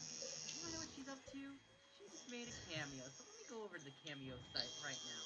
As you can see, we're at the cameo site. And, yeah. So we see some famous people offering some cameos. Now, cameo, you basically pay someone whatever their request amount is, and then they basically give a shout out or happy birthday or whatever kind of message you want within their parameters, and then they send it to you, and that's how the money is spent. So I think the idea is there. I'm not sure if I would spend the money, but I can definitely see the value in it. So Suzy Lou apparently decided to make her own cameo. Does anyone want to guess how much it is? $1,000, right? Okay. So we see all these Suzies. You can spend money on all these other Suzies. 69, 69, 69. Raccoon! Don't be like Toaster! Don't spam! Please! Please, Raccoon. I know you're trying to prove a point, Raccoon, but that's not how we do it on this channel. Are you freaking kidding me? Oh, and if you're wondering about that one review, that was actually a $25 one. I know someone put up a video that a simp apparently paid $1,000. They actually didn't. So, they paid $25 before she price gouged like crazy. Let's go to her Twitter. Oh, you know what's funny? She blocked me, but I don't even need a Twitter account, and I can see all of her tweets right now. Even if I didn't want to, I could just follow her on a separate account. It's like she's really asking for it. So, yeah, here we go. To my reaction, friends, take note, okay? Had to retweet Pijo? No. Haters are literally paying me to send me their personal videos on camera. Don't waste all your pocket money. Happy Sunday. Thought I'd increase the price due to high demand. You thought you'd increase it to $1,000. Let's go to Chris Hansen for a second. One of the grubbiest people on the platform. Not just like freaking Cameo, but also YouTube. He's only charging $50. Chris Hansen, you know how many cameos you can get? You can probably get like 20 cameos from Chris Hansen before getting one of Suzy Lou. And he's a money grubby F. Like, that's who Chris Hansen is. Oh my god, it's even worse. Oh, she retweeted Alinity. Like, you really want Pepperoni Pizza to defend you. What the heck? So yeah, I mean, let's just go over it real quickly. Hold on, guys. $1,000, right? What can you get with it? Let's find out. What can you get with $1,000? Right? Right? You can pay off your debt. You can establish or bulk up an emergency fund. You could stock in your retirement, save for college, get kids invested. All really great ideas. Now, do you think these great ideas stack up to Suzy Lou? I think Suzy Lou doesn't stack up even close to this. I mean, this is just laughable. I mean, smart ways. Here, Forbes, please enlighten me. Forbes, please. So, pick investments. I see he's gone. Don't spam 6968 or numbers like that, please. Yeah, I'd rather invest in my nieces and Rather you add to the chat than spam to the chat, please. Sorry, thank you. Anything else other than what she is doing. It's just so ridiculous for words. I can't. She's nuts. She's freaking nuts. I mean, I could rant on forever. I could rant on probably for like 50 minutes, but I don't think I want to. But let's just go through one last list. This is the last one. Get healthy. Get a certified financial planner. Yeah, I wouldn't hire her boyfriend lawyer. That's for sure. So yeah, for Cameo, $1,000. And so, I give my final words. Suzy Lou, I think we can all agree with everyone who says he's gonna say this about you, but they're all gonna laugh at you. They're all gonna freaking laugh at you, Suzy Lou. Done.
Okay, let's find out something.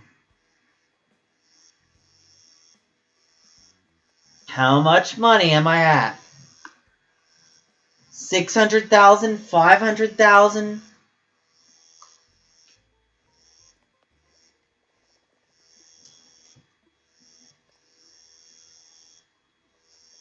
Okay, that's not bad, but we still got a ways to go.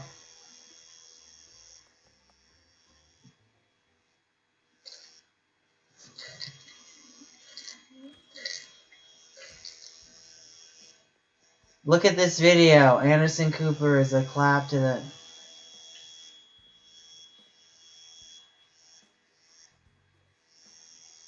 Interesting, okay. So we're about $1.5 billion away. $1.5 billion away from full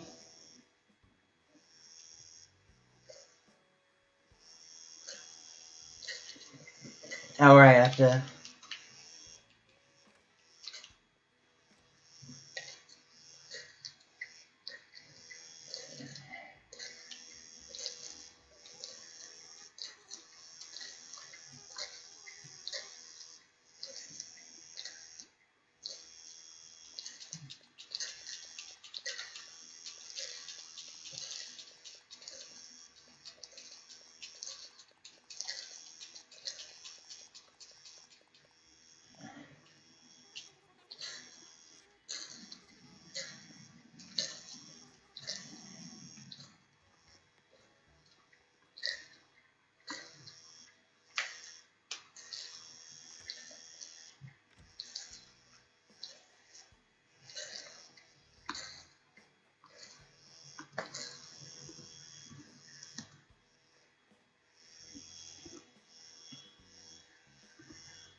Sorry.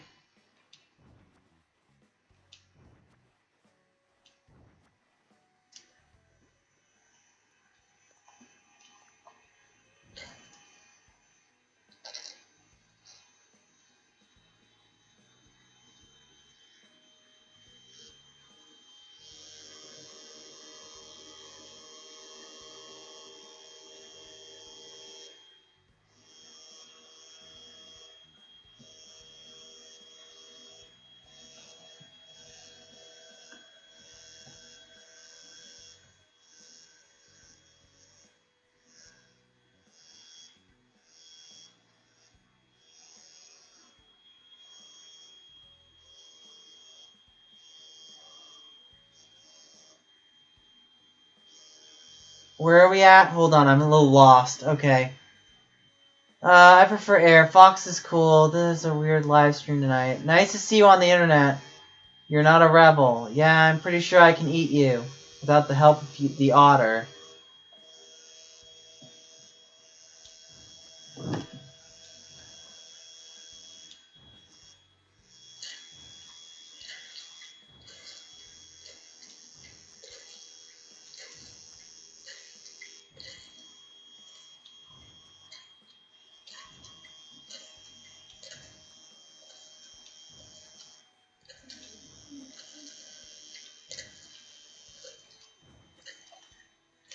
I hate when that happens.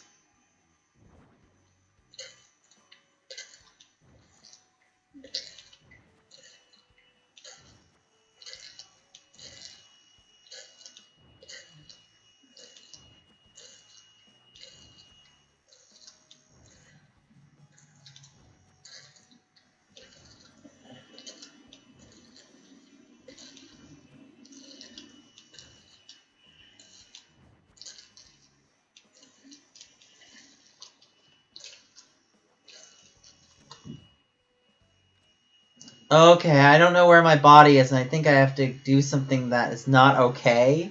Huh?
Come on.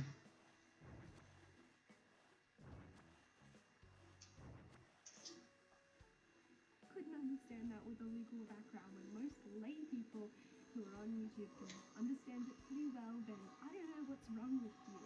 You need to go back, do a refresher course, go back and do your masters because you can get a masters in intellectual property law. So maybe he should go and do that if he has an LLB. You know, that LLB he has. It wasn't binding me in any way because I never accepted an embargo, I never got told one, so I never broke one. I don't think so, like, because he went embargo. I thought I should quickly look up embargo because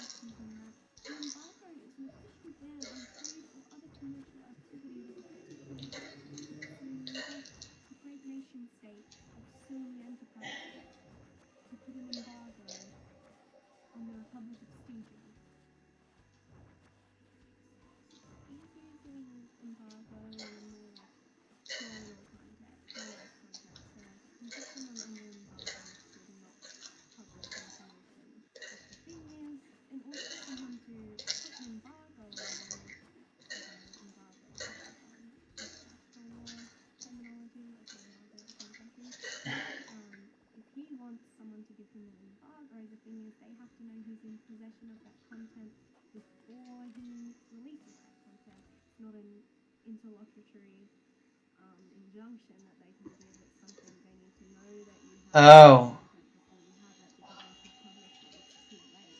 They got an embargo in the journalist sense is that they know you have the information, and so they'll issue an embargo on you to make sure that you don't publish that information before a certain date, but he had already published it before a certain date, so at that point it's not an embargo anymore, it becomes such an intellectual property breach, and so what else am I supposed to do other than strike you? Because some people who work at Sony, following you on Twitter, does not mean that they for certain know and that they have the authority to contact you and ask what you make that content. Which, as I said, occasions where I'm able to seek some more experience through the process of it in the Dominican Republic and speak to them about the events, because obviously that was the first few videos in my series that were doing really well, and that's like they got taken down over something that even Sony believed was not worth fighting for. So if it's not worth fighting for, then the contract is already in place. In my eyes, anyway, and in the eyes of most content creators, it would be the fact that they've left it as they listen to the developer appeal and stuff like that. It kind of makes me think.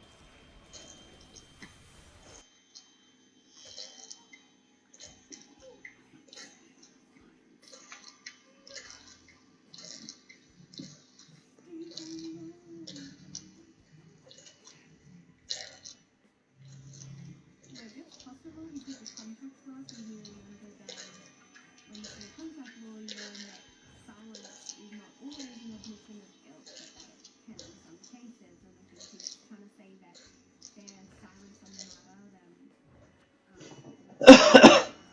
is an admission of guilt, which that somehow makes it a contract law matter, but what cause of action do you have, CJ? Please tell me. I think that's contract law. What contract did you have with Sony? None. The most he could try and go for is that because he purchased it, he's protected by consumer law, but I don't know what consumer law will protect you from trying to profit off their content before they had consented to the release of that content to the great public, so contract who? Contract where? I'm just sick of it. I'm sick of these companies just throwing their weight around like, oh, well, you guys are just little YouTubers, you've not got the money behind you for the lawyers, you've not got this, you've not got that. You know what else you don't have? A law degree specializing in international intellectual property law. We all know he has a bachelor's in business honors. For very most, you can find their proof of document. Look at his document because the proof of document.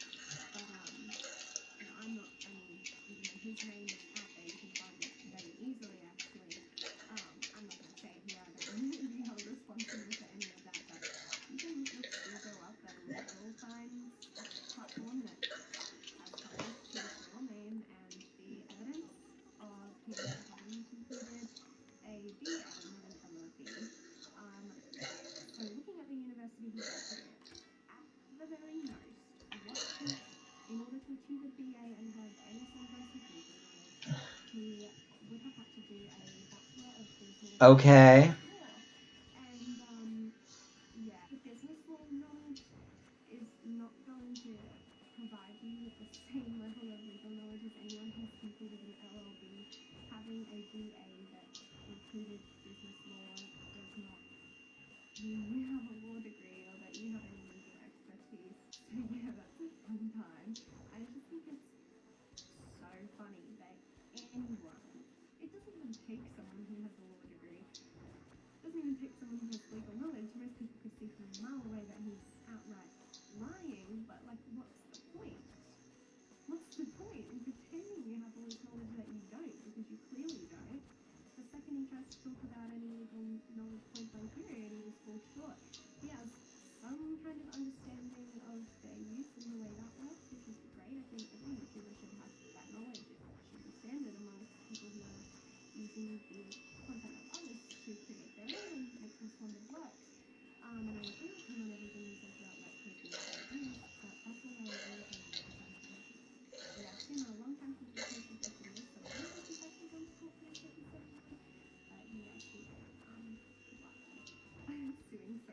No hard feelings, Nick. No hard feelings what? I mean, but what would I know? I'm specializing. Get what? You ate a taco, so? Because there's a username by Taco Taco? Okay.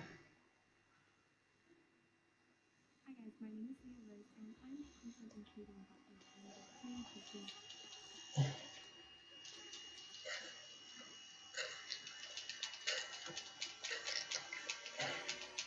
Being a mother is like riding a wave.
Come on, don't do that.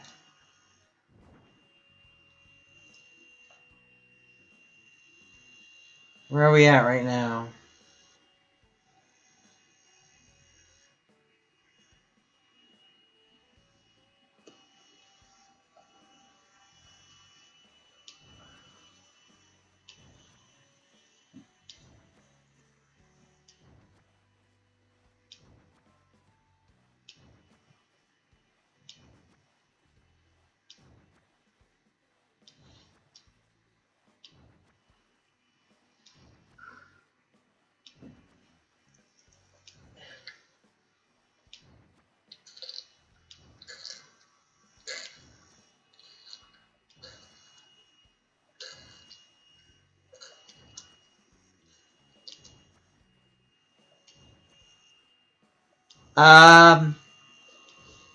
Either the end of this year or next year.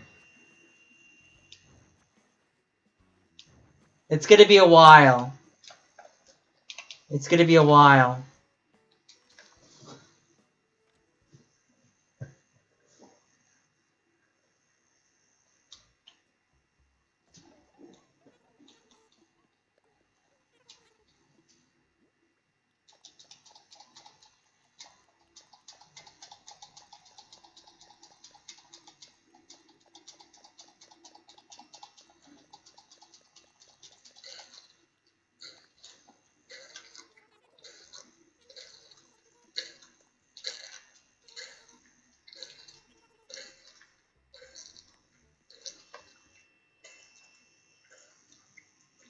I mean, you would think Taco Taco.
God, I just want to finish already.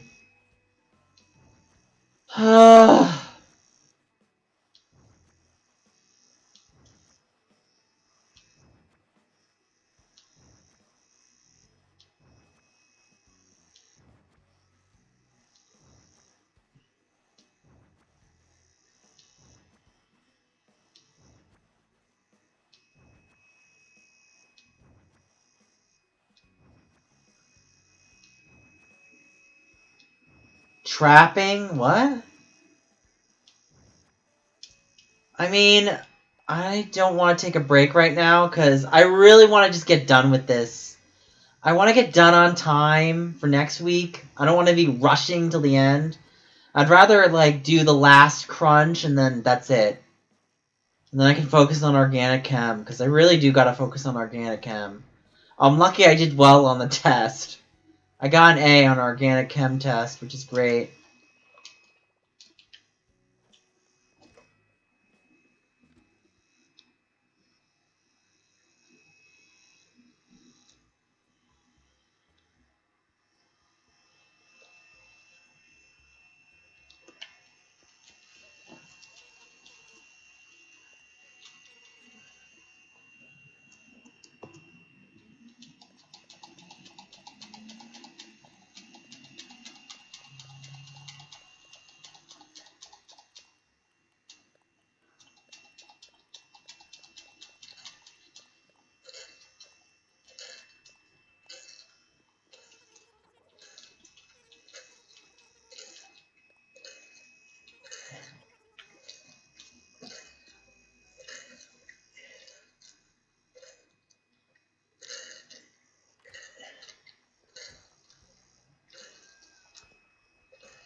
It's freaking hilarious, I have to say.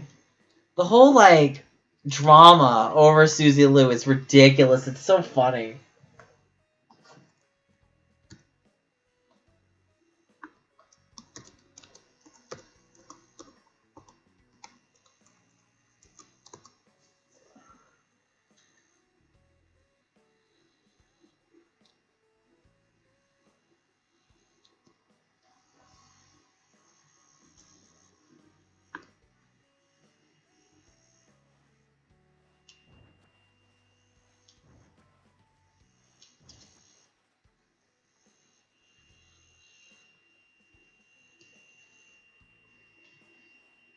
Yay, 90.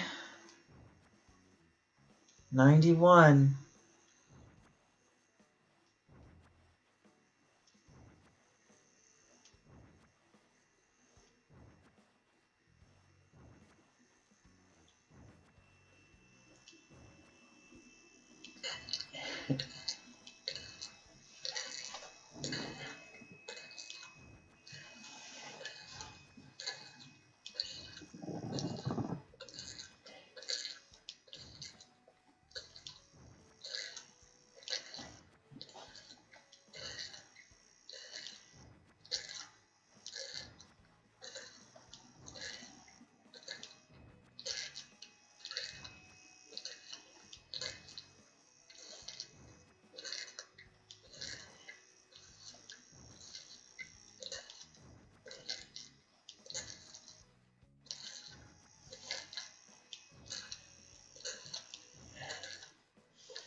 I missed one. Shit. Oh, I missed a couple. Shit.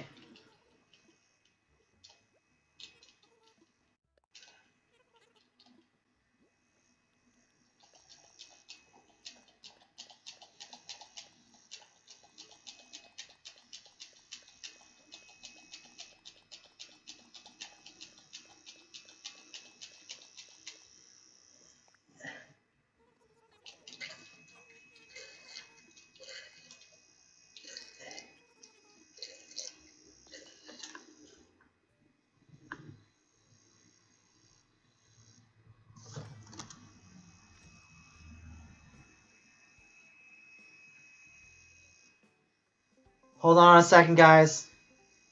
Hey. Hey, what's up?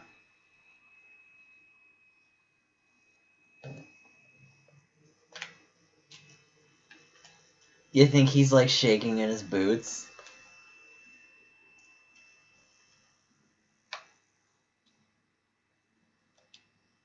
I wonder if...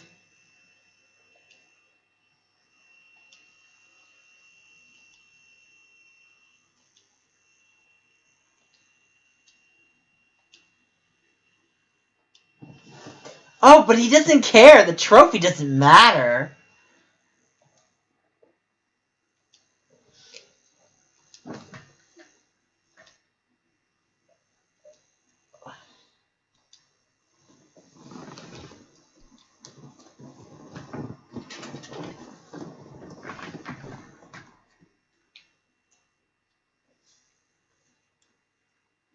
I almost felt like he confessed that he cheats.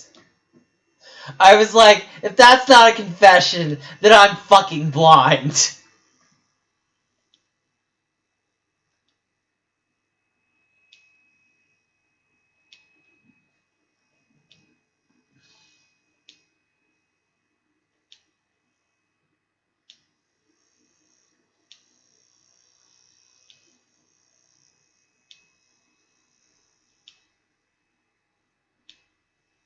Oh yeah. Abdallah.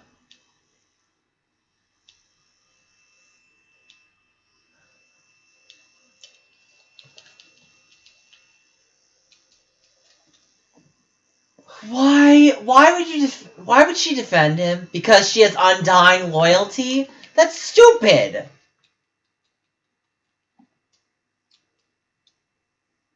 Right?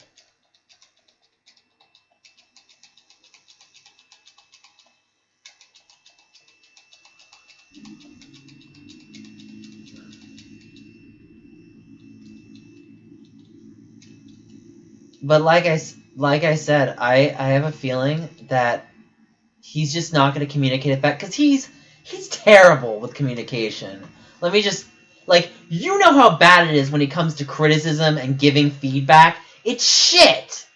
And it's just so bad that he's going to just put her down, and then he's going to put a blame on her, and then she's going to apologize like the shit that he does to me, and then she's going to be like, eventually either she's going to be realizing that he's a piece of shit, or you know what, he's going to, I don't know. I mean, I feel like he likes having people. What's up? Yeah, that could possibly happen. I mean,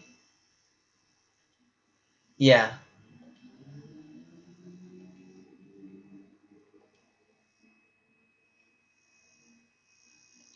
Yeah, and then I'll be there to pick up the pieces and I'll be like, I told you so. I fucking told you so.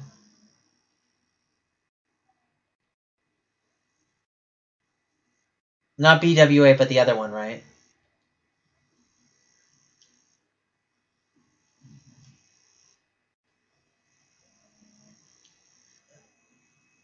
Is she part... Oh, Kelly. Okay. But... Oh, yeah.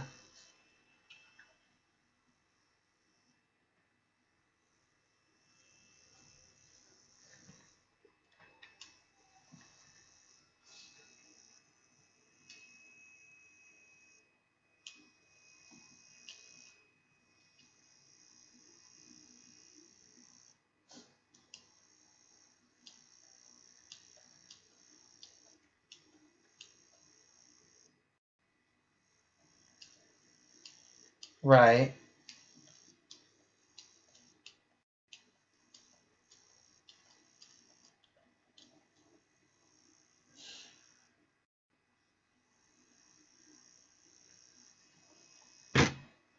Kelly?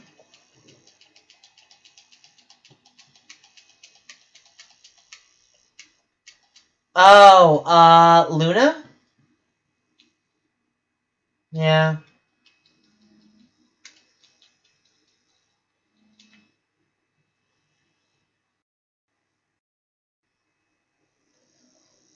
I get what you're saying, but I mean, come on. If I was in her shoes, I kind of. I'm not saying I give.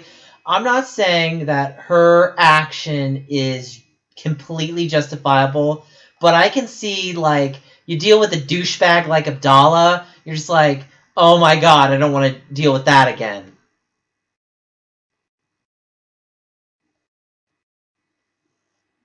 Yeah. Yeah. No, I get what. Yeah. No. Yeah.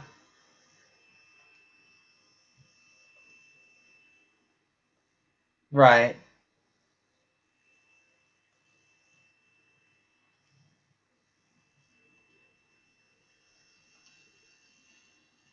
Right.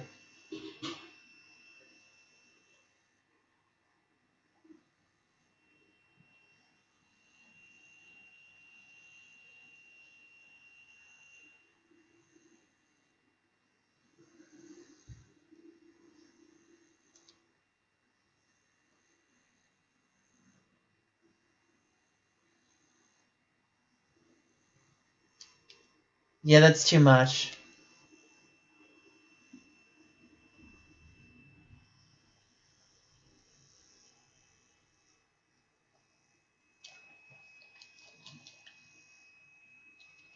I can't do that.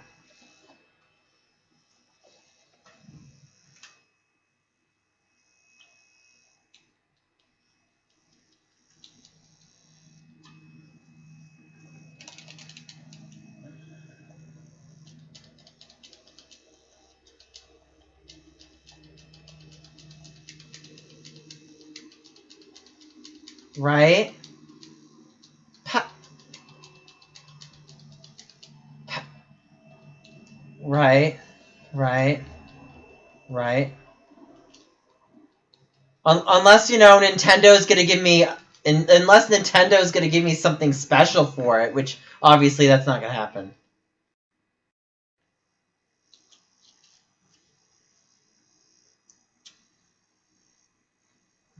Yeah.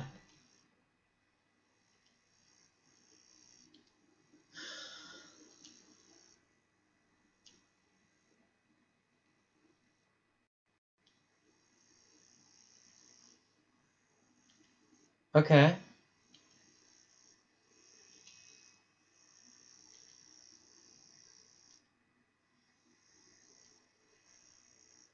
Right. That seems silly to me, but yeah. I thought some of the enforcers are volunteer. Can't you just be volunteer? And oh wow. Well,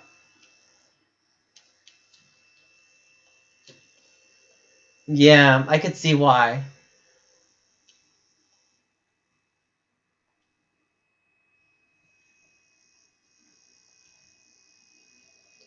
I mean, I guess they.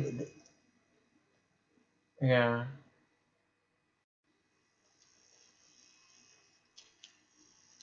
Right. Right.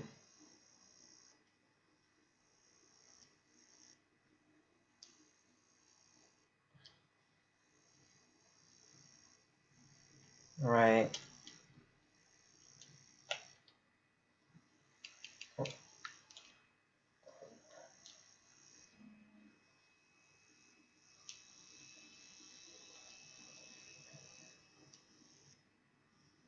Yeah. Right.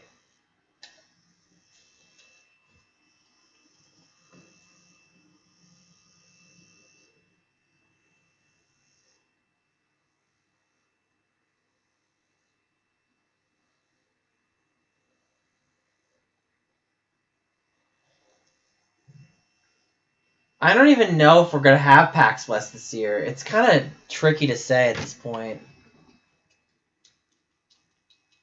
Right. When is Evo?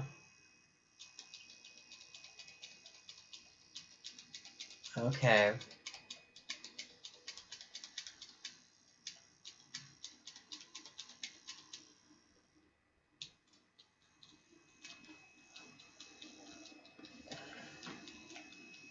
Yeah. My only concern about going to Seattle is those stupid ass Mad Hornets.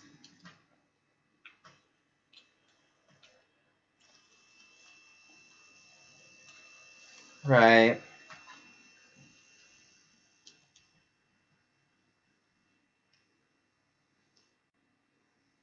But still, like, it's still kind of, like, unsettling.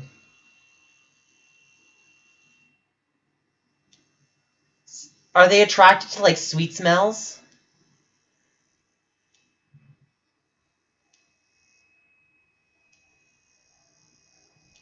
Okay. I saw that video of that praying mantis eating the shit out of it. That was the best video ever. Yeah, the praying mantis was eating the shit out of the hornet. Yeah, did you see it? Oh my god, it's so... Apparently.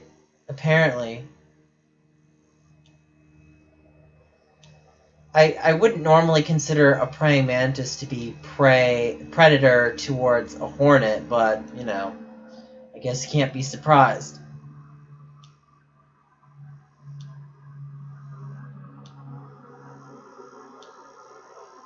I don't know. I mean, praying mantis, I mean, if I were a bug, I wouldn't want to fuck with a praying mantis.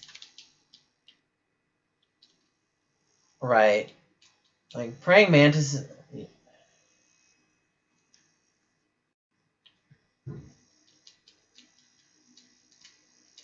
So what happens is the praying mantis basically was like, oh, that head looks very delicious. Let me just chew you up inside and eat all your jelly inside your head. And like crack it. The praying mantis got a hold of the Mad Hornet, and the Mad Hornet got gripped by the praying mantis. And then the Hornet tried to sting, but couldn't because it was locked in grip to the Mantis. And the Mantis basically just opened up its skull and just ate its head. Like, that's how...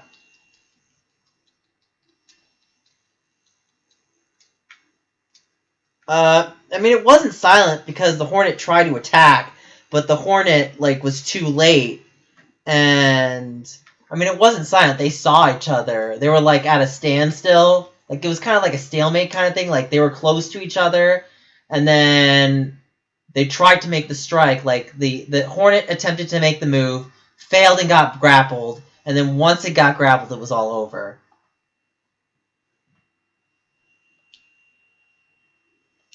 The Hornet made the first move, failed, got into the grappling hold of the Mantis, and the Mantis just basically took it to town and was like, yeah, you're my dinner. I mean, it's kind of like, actually, you know what's funny? It's at...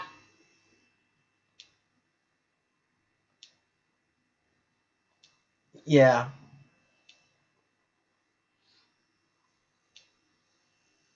Yeah. It kind of reminds me of your match with Abdallah, actually. Because Abdallah tries to make the first move. It's like, yeah, I'll take you on. And then you're like, oh, okay. And then you get into he gets into your hold, and then you fucking own him. Especially that blue shell portion. That was my favorite. That's why I favorite...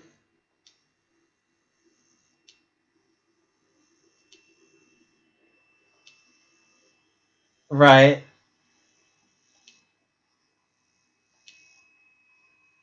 Has the advantage.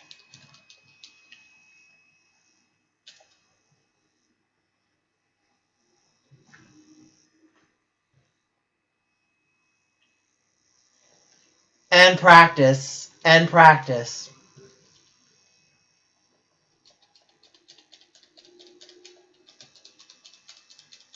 Right.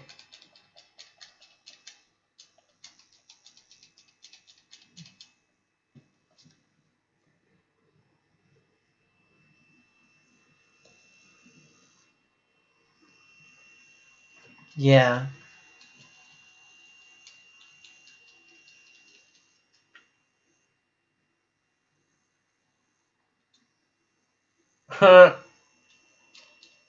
I'm kind of glad. Yeah, go ahead. Ho-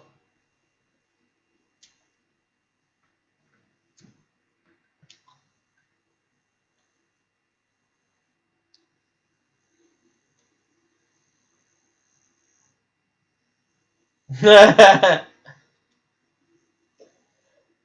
would love to see that.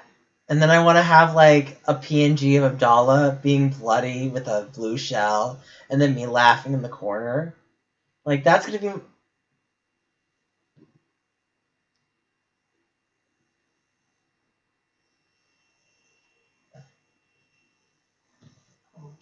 that'd be great.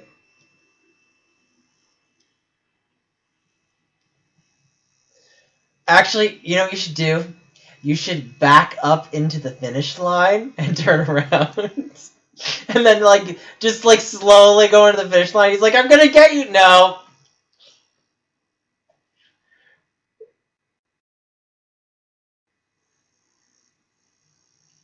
Just rub that thick salt in there.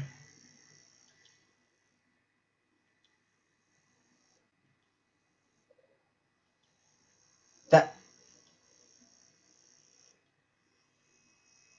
I mean, if you could plan it, but I mean, he's probably easy to snipe though.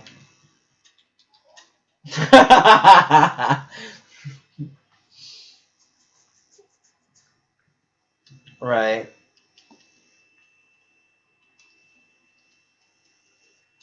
I'm trying to check his tweets really quickly. There's no updates.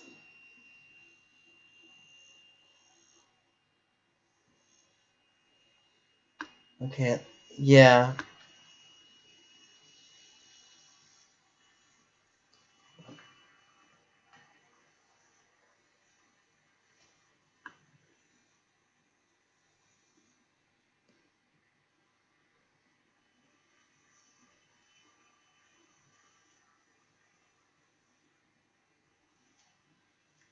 Yeah. Okay.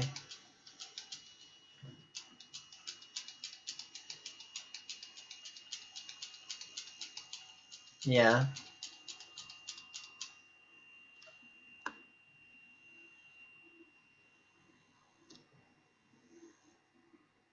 That's actually.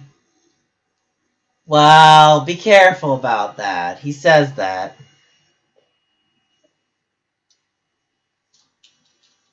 I mean, I don't want to play that. I just think it's funny that I replied to BWA Switch and I said, the only Luigi you're playing is in Mario Curry Deluxe now, and it says Luigi intensifying. And then her response is even more laughable, and she's all like, it's weird that the game everyone is voting for is the one that's been out the longest. How the fuck is that weird?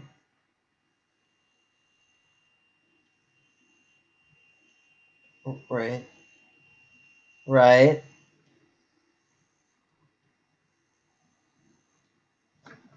Right.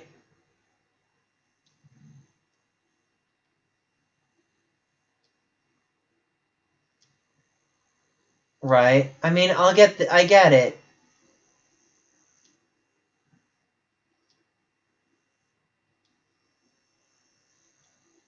Yeah. Also because of the sale of Switches.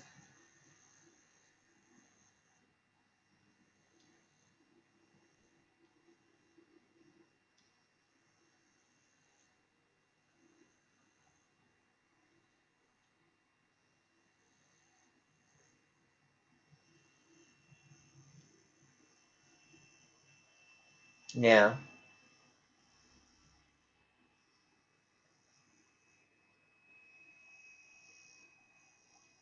Right. Right.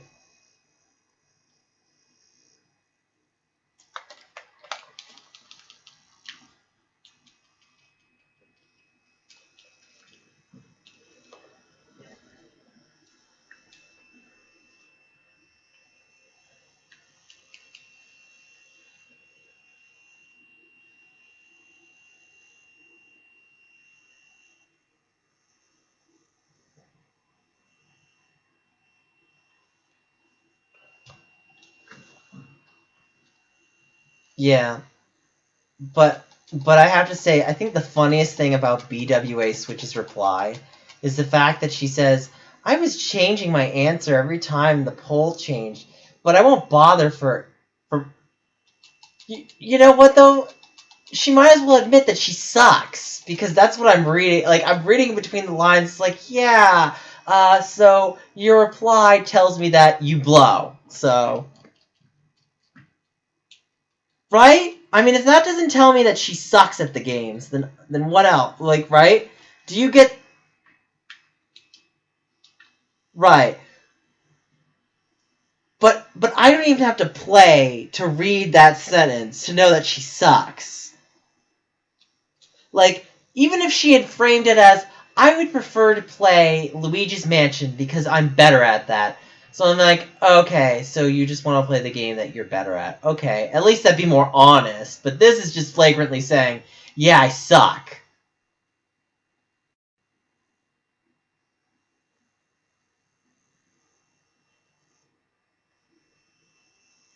Right, right. Even at competitive Animal Crossing. Right. That's still a far shot. Right.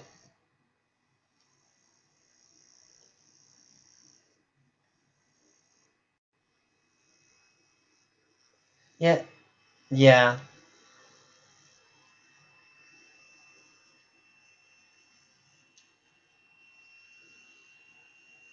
Yeah, Rock, Paper, Scissors is more competitive than Luigi's Mansion. So, I mean, I played the third one, and it's not a bad... It's a great game for Luigi's Mansion for what they did, but I just, you know, competitive-wise, really, I would say no. But let's see here. So, is he gonna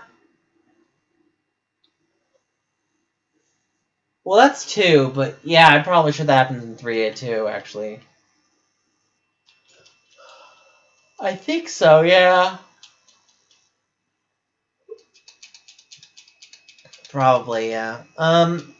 So is he replying to... What's it called? To one of the people that voted? Abdallah said he was... Wait, let me just read it again. Vote and reply with your choice. Once the poll ends, I'll choose a random reply of someone who picked the most popular poll. How many people... How many people... How many people... Did you reply with Mario Kart 8? I know that. God, I hope he doesn't count BW8 saying Mario Kart 8 Deluxe just in that. I don't think that counted, though. So, let's see. Yeah, a lot of people are saying Luigi's Mansion, but I'm kind of surprised. You know what, though? What's funny is that no one in the... I haven't seen anyone in the comments is like, wow, Mario Kart 8 Deluxe came out of nowhere. This is what makes it kind of like, come on, you have to say it. It's kind of laughable, right? Michael? Oh, did you go freeze again on me? I can't hear you. Hold on.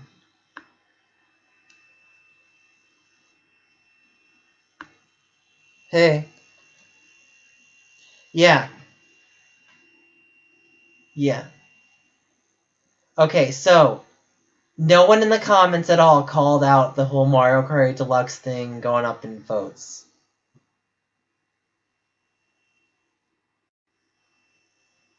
Yeah. They just thought they called it a one and done. They were like, "Oh my god, Luigi's Mansion's going to win!"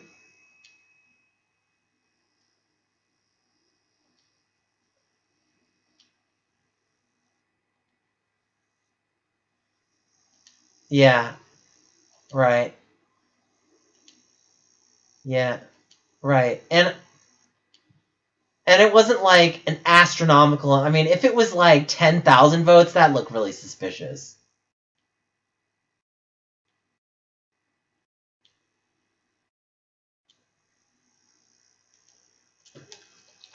Yeah, I mean, it's more convincing, like, Zero winning that Invitational versus Abdallah winning his Invitational.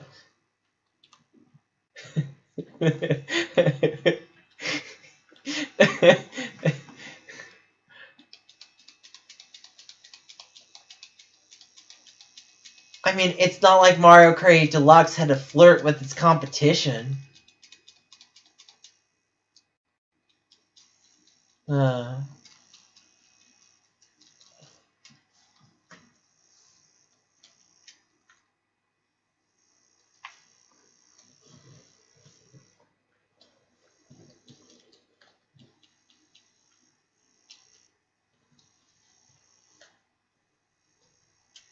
is that when you work? Oh. Right.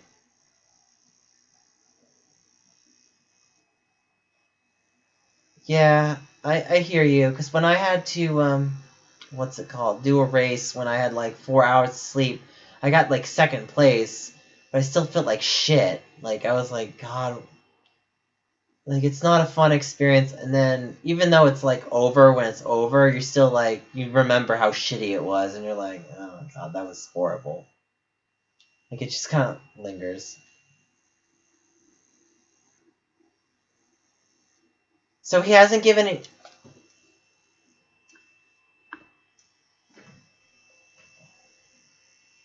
And then he'll play it off of like, that's how it was intended. It's like, yeah, you said it right there. See? I told you it was that way, guys. See? This person basically just told everyone. If that's not him, I don't know who he is. Right. God, I'll never forget I'll never seriously forget Bravely Default. Like, a year and a half later. Oh, Abdallah, are you gonna give away those games? I noticed you haven't played the game in a while. Oh, I'll get around to it when I do. Oh, yeah? Well, I'm just gonna let you know, I gave away all the copies of the digital download of Bravely Default because I can tell you're not gonna finish it, like, ever. That's not cool! You don't know about that, really? You still haven't beaten it, and it's been like 6 fucking years.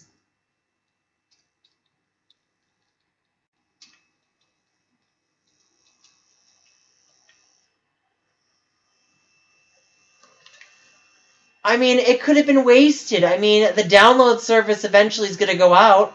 So if he didn't even do it, like, what is he going to do? Play it? When he's like, well, the download service is going to go away, guys, so I guess I have to play it to give away these codes. I was like, no, you're not. You know that you're not going to get any... You only play games for views. Like, that's how he is. Like, it's funny because there are a lot of games he'll play and drop. Perfect examples. Let's see. The 4 Street Pass games that I played that I actually finished, he did not. Bravely Default.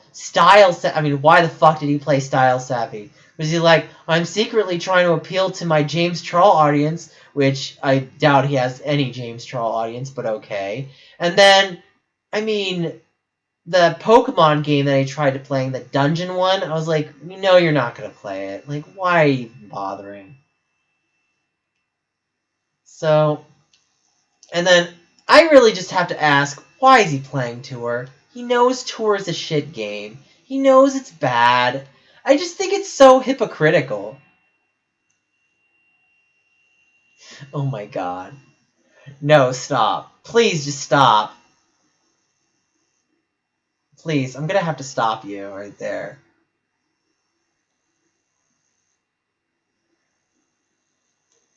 You know, you're so right. No, Michael, you're so right. This game is so good because even though they slam you with microtransactions, they're being fair, Michael. They're allowing you to not actually spend money. I mean, sure, the microtransactions are always in your face, but you don't have to spend the money. Oh, Gold Pass? Oh, just use Google Rewards. Who knows the difference? I mean, it's not actually free to play, but I'll just say parameters wise, it's free to play. Oh, fuck that. Everyone calls me out. Oh, well, I don't care.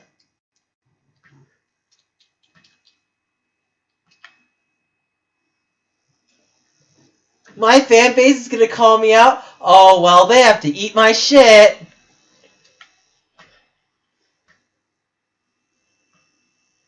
God, I just remember that one girl's video when she basically reamed him, and his response was fucking laughable. It was like, he did the shit. Like, first off, if you were gonna tell someone to take down a video, you wouldn't leave a comment to take it down publicly. That makes you look like shit. That makes you look like, dude, you're so butthurt over someone that doesn't get any views, and yet you're literally asking them, begging them to the comment section to take down the video. You know how grovelly pathetic that makes you look? I mean, God forbid, I guess he did DM her, and then he exposes her, she exposes him, and it's like, yeah, Abdallah tried to DM me, fat fucking chance. I mean, that could have blew up even worse in a way, maybe. God. I have to say, I know I've already covered BWA's essay, but that essay is freaking laughable, man. I mean, oh my god, I met Abdallah, and he's the nicest person ever. He took me out to dinner, and then we all got laid, and afterwards we all got married because, secret, he's a polygamist, and he has 7 wives, along with Jess. Okay.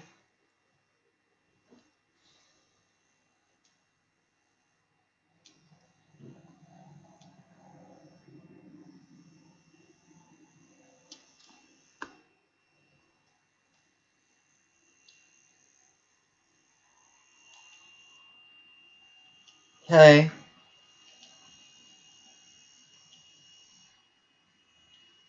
Yeah.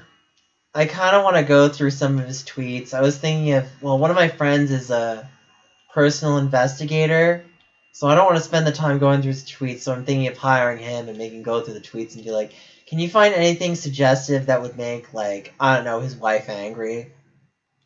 And then, like, screenshot everything, and then that way I can, like, have someone put in a video and then try to, like, expose him for being unfaithful.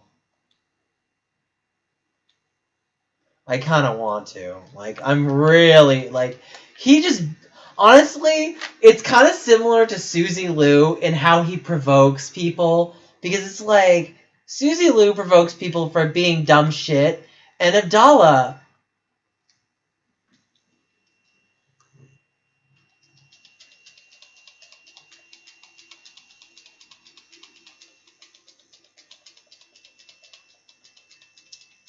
but even still, like, come on. It has to look suspicious.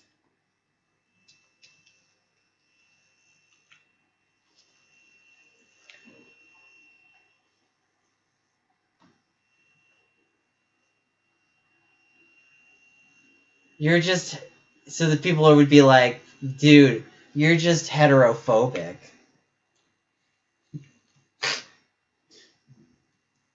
Well, yeah, I wouldn't, I was gonna say,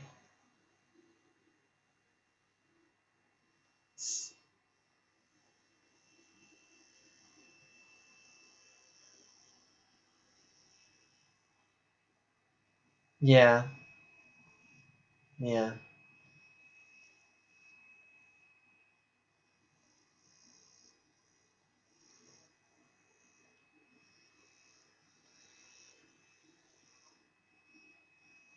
right.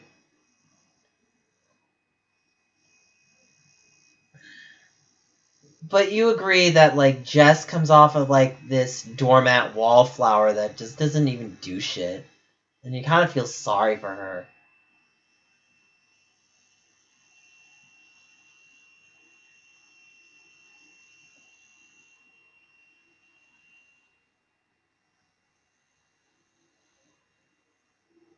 So basically, she's like, he's Bill Clinton and she's Hillary. So she's like, "Yep, I've got no backbone." Oh, he's playing Monica like a harmonica? Oh, I don't care. It's like, "Oh, that's good. I'm glad that you like being cheated on. Maybe you're also secretly a cock."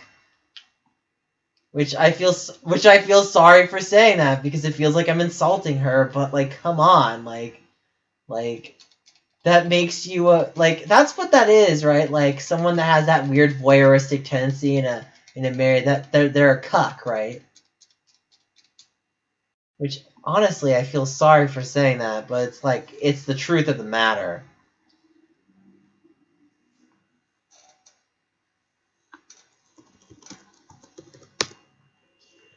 I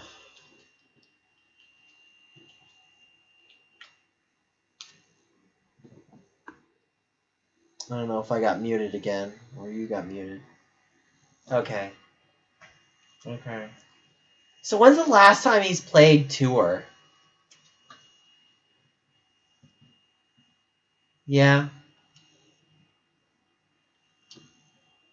So does Mario Kart Tour still have new tours, or are they gonna eventually recycle? Okay. Have they ever recycled? You think they will, though, will they?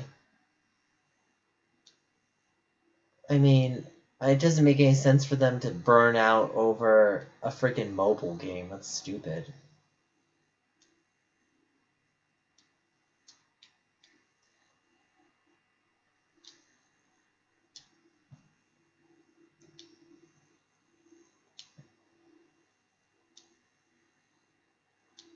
Hmm. Yeah. I just laugh when I look at his stupid ass, like, things that need to be fixed. It's like, dude, they didn't fix shit. And I love how he acts like, guys, they're taking my suggest. No, they're not. They're not taking your suggestions. They don't give one bloody F what you have to say about the game. I love how he acts like...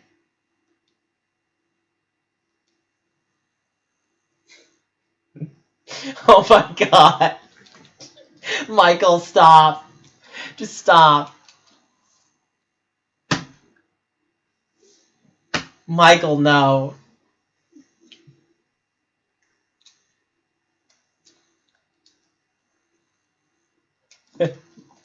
I can't take you seriously right now. I can't. I just can't. Fuck. I'm so done with that. Just be like, dude, I'm so glad they made changes to the game when they didn't. Like, hey, remember that change they made? I don't, but you did.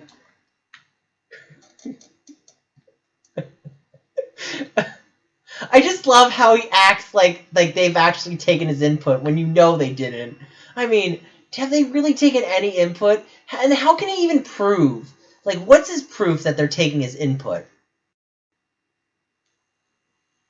Like, and even if they got a tweet response where like, oh, we'll look into it. Well, how do you know that they actually did? Like, that could have been just, like, lip service crap, like, facade lip service. Like, it just looks good on the surface, but at the end of the day, it's like, they didn't do shit. So, and I think it was funny when, like, someone was critiquing the game, and they added him because, you know, he's an influencer, and then he bitches, and he's like, don't at me. I'm like, what did you expect? Like, did you expect people to not take you seriously because of your level of authority?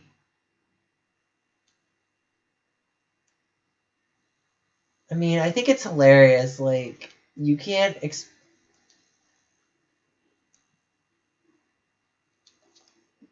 Oh, of course.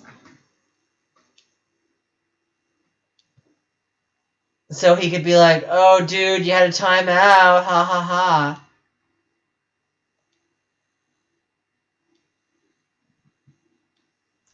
How many? None.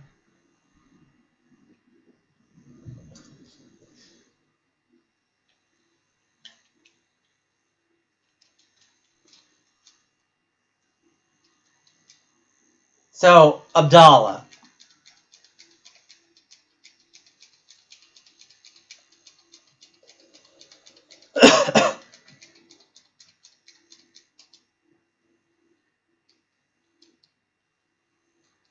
Right.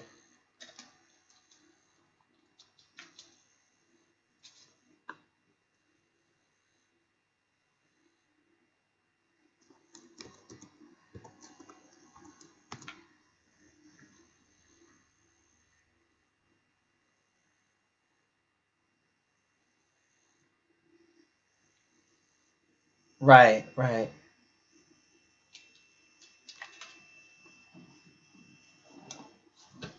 He must be working he must be working so hard to give really good content on his channel. I'm making a joke. I'm making a joke. Like, does he have a channel? But it's all just streams. It's not actually like constructed content.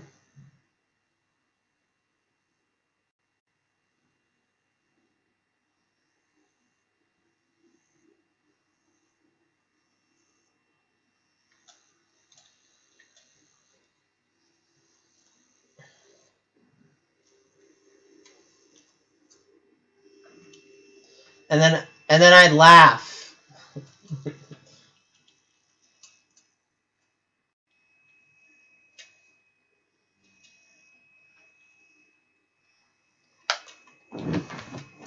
You know what? Maybe they meant to say that, you know, Bear's bigger fan base over Michael, and it's like, yeah, big deal.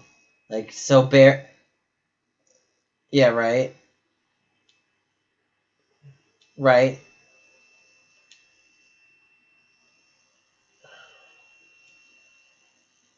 You skill.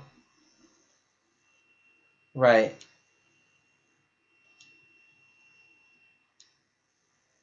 That's fun.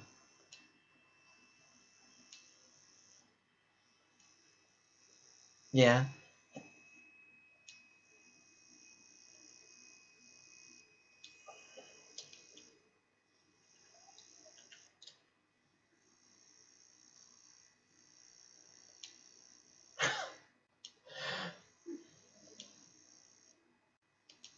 And then I came in with the clutch tweet. Congratulations, Michael! Woo!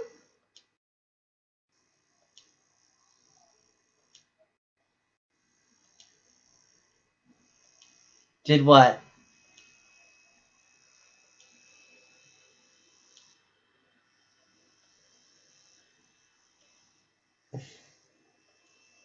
Right.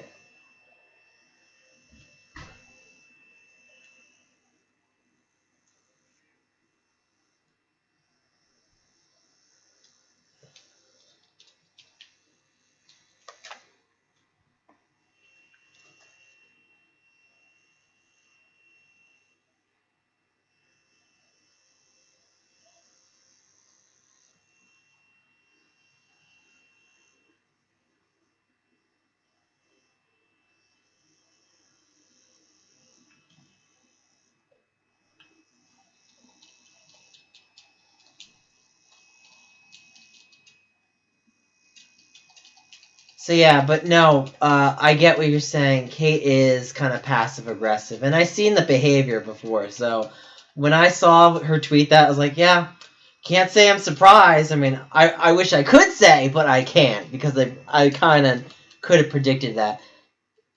Yeah,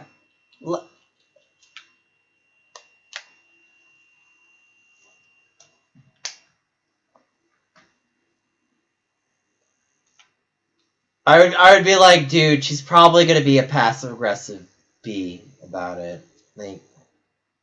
Like even when she's like, I was gonna say,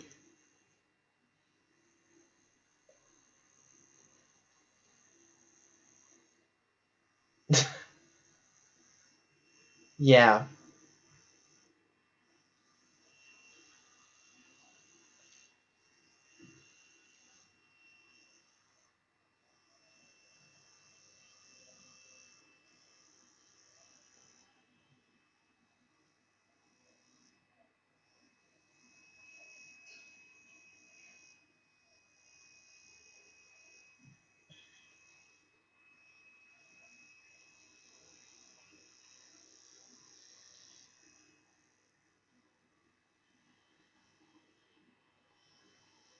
Yeah.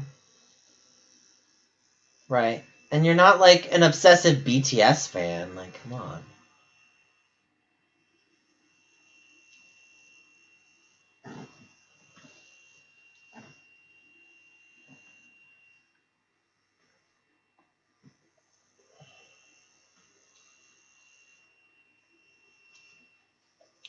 Yeah. I guess you had to mute me. Okay. I'll wait for you.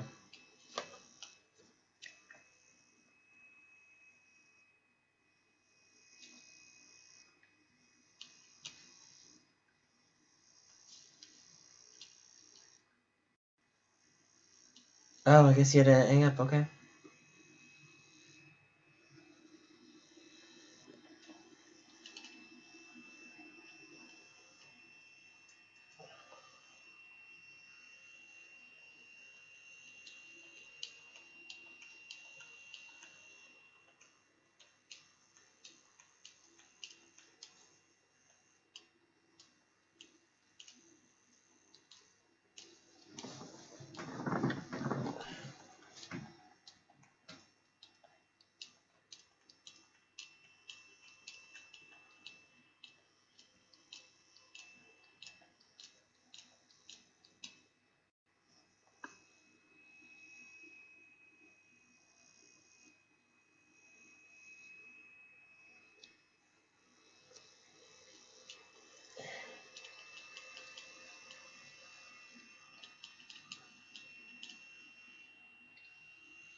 Where am I at right now? Shit.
Why would anyone come up with that?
Alright, I should up my volume again. Hold on. Give me a second, you guys. Sorry, I know I muted it for a little bit. What's my phone doing?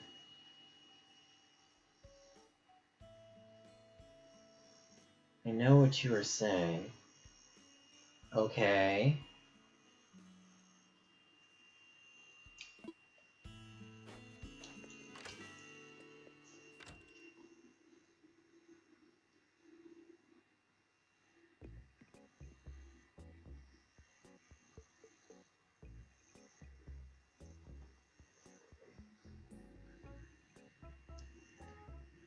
Sorry, give me 1 second.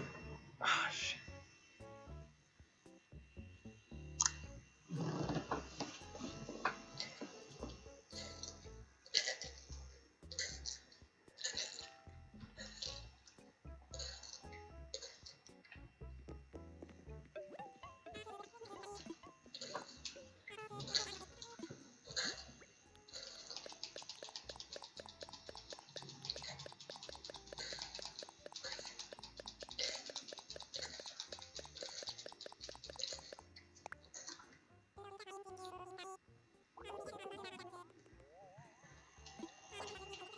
It is a lot of money. I'm still really trying to get... I want her account to get maxed out by the end of this session, so I might just extend this one a little bit longer.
Let's see here. Hold on. Where am I at?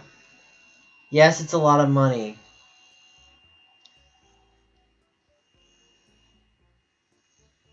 Down for that. I will do the same thing she does to copyright content, and will turn down the opacity. But we'll use her tweets, because I'm going to source some of those. And if you think that's me making a joke or attacking, it's not. I'm just using the same rules and logic that Susie Lou is using. Susie Lou is a YouTuber who uploads some gameplay content, as well as previously reacting to full uploaded episodes of anime, where for the most part she just watches the anime. Now, there are ways that this can be done correctly and law-abiding, and ways that it shouldn't be done, and completely just staring at the screen, watching the anime go by, occasionally going, what? That's why I get paid big bucks, guys. Occasionally doing that does not count as a reaction chain, as I will warrant later on. For the most part, for those of you who don't understand YouTube, welcome to the cooking club. But I'm also not going to cover most of this from a YouTube standpoint. I am very new to YouTube. I don't have a lot of experience with it. I have friends that are very successful on this platform who have helped me out with understanding how tags work, understanding when to post, understanding these smaller things. I've also understood that how kind of copyright strikes work, but I have been very lucky to have friends in the YouTube field that know what it is, and they help me. But I am not an expert when it comes to YouTube. So I'm going to lightly gloss over that for those who know, because I think that is a huge factor in how all this blew up. But I'm not going to go into the YouTube side. I will let somebody who is a far more successful YouTuber than I explain that situation. You'll hear me refer to things as flagging a video. When you flag a video, you can claim the content as your own. And when you claim that content as your own, you can choose to do one of two things with it. You can claim the ad revenue, the money that the video would make from the ads, and then it gets sent to you. Or you can request YouTube to take it down, and the video is deleted. So if you hear me talk about flagging videos or copyright strikes, which there is a difference between a copyright claim and a copyright strike, but I'm mainly just going to use the term flag.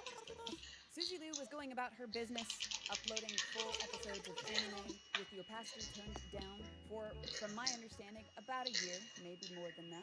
Her channel had been terminated in the past for breaching copyright, which means she was uploading content that anime companies saw, said, yo, this is mine, take it down. They flagged the video, and then they could choose, do I want to make the money she's going to make from this video, or do I want to take it down? And they chose, shut it down. Her channel was deleted, then reinstated. How all that works, I don't know. Don't do the YouTube thing too well. What sparked all of this, from my understanding, is Susie Lou's clip was used for creative use, for fair use. And we will talk about this when we get into my experience with anime companies and copyrights. You can utilize something called fair use, which means you have transformed the content, be it to make a joke or a reference or to make a point. Criticism videos fall under fair use. I could, legally speaking, put Susie Lou's videos in this video, where instead here I'll tell you what she said or what she did. I can instead show you those clips, but she has been flagging them. That is against the law, because I have transformed the content and I'm using the content to make a point, to make a criticism, to give opinions about. That counts as fair use. She then flagged the video and demanded her video be deleted by YouTube. YouTube deleted the video. I'm not going to get into the YouTube rules side of things. Again, there's more videos you can watch if you're interested in breaching. She flagged that video to be deleted, as well as several other videos to be deleted. Now, yes, some people who are Susie Lou stans will say YouTube deleted the video. We also looked into your concerns regarding copyright abuse and did not find any evidence of that. That to me is shocking. What about the video in which Tipster interviewed a lawyer about whether or not a video that included a small clip of hers in a satirical form, which was then taken down, if that was fair use? The initial video, which used a clip of hers, like, let me give you an example. You know all the clips of DSP out there? You know, Memology does it, It's a Gundam does it. A lot of people have sound bites from DSP. DSP isn't out there striking them down, not that I can see. Maybe he is. I don't know. I just haven't heard about it. The original video was absolutely fair use. The second video where Tipster covered it was absolutely fair use. To give you, what about Mark After Dark? These are very obvious examples of copyright abuse. I'm shocked that you would say you looked into it and didn't find it. It's really frustrating, Team YouTube. So did they check the video? Because I refuse to believe Tipster videos just happen to get flagged 3 at a time. So you're going to ignore her false strikes at Mark After Dark. You're going to overlook her 3 strikes on Tipster's channel. I'm hoping Team YouTube reaches out, because there's nothing in here. Again, I'm not here to talk about YouTube. I'm just kind of talking about how this got her attention. She flagged videos for bullying, for harassment. Some of them, you could say, they fall under that category. Other ones clearly did not.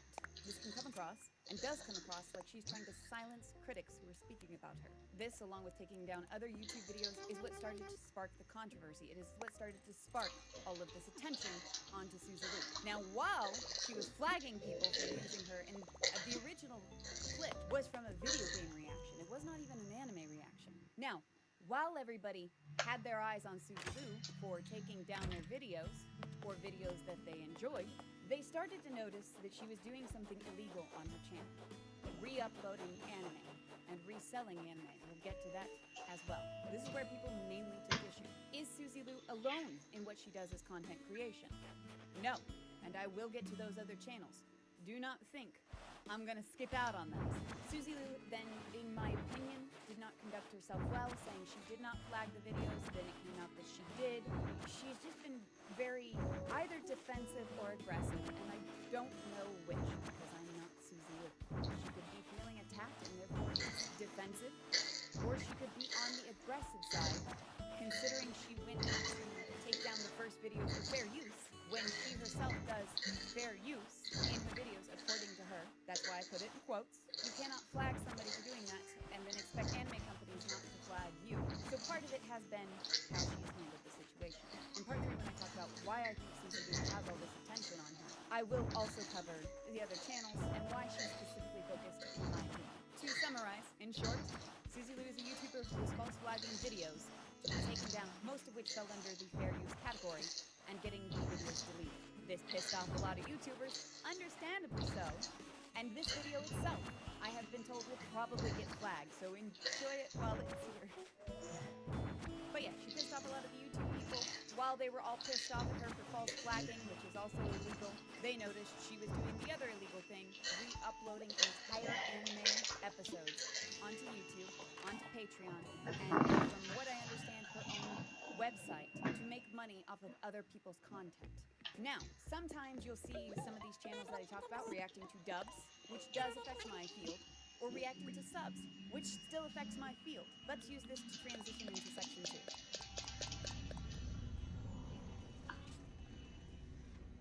There's a lot of rules when it comes to being a voice actor for anime and what you can and cannot do. Most people are amazed that as voice actors, we cannot sell the prints of our characters. I can put some pictures up of my characters. I cannot sell those at conventions. We cannot print these off ourselves and sell them as prints. That infringes on the anime copyright, because I, as the voice actor, did not make that artwork. I do own my voice, which will matter in a second. There even are some contracts that actors will sign into that you don't get the right to use your voice afterwards. Example, on my other YouTube channel, I have an anime showcase reel. This shows some of the moments in some of the animes that I've been in that I'm very proud of, or that I think represent me well as a voice actor. Maybe.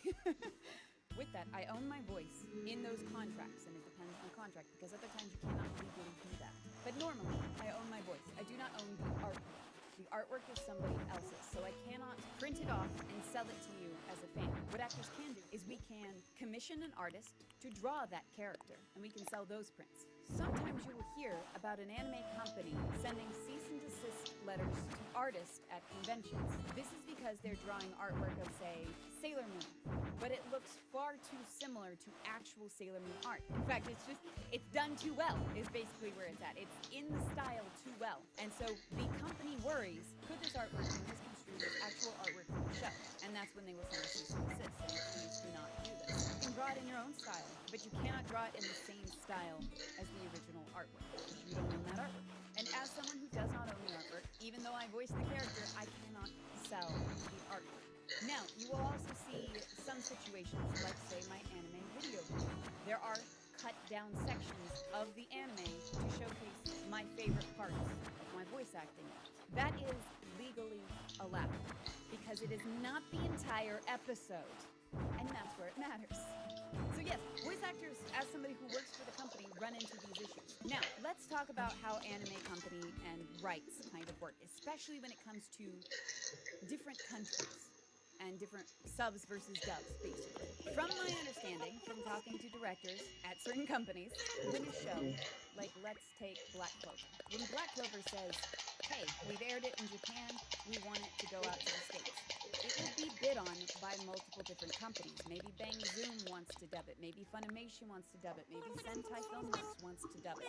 There's also bids for these subs.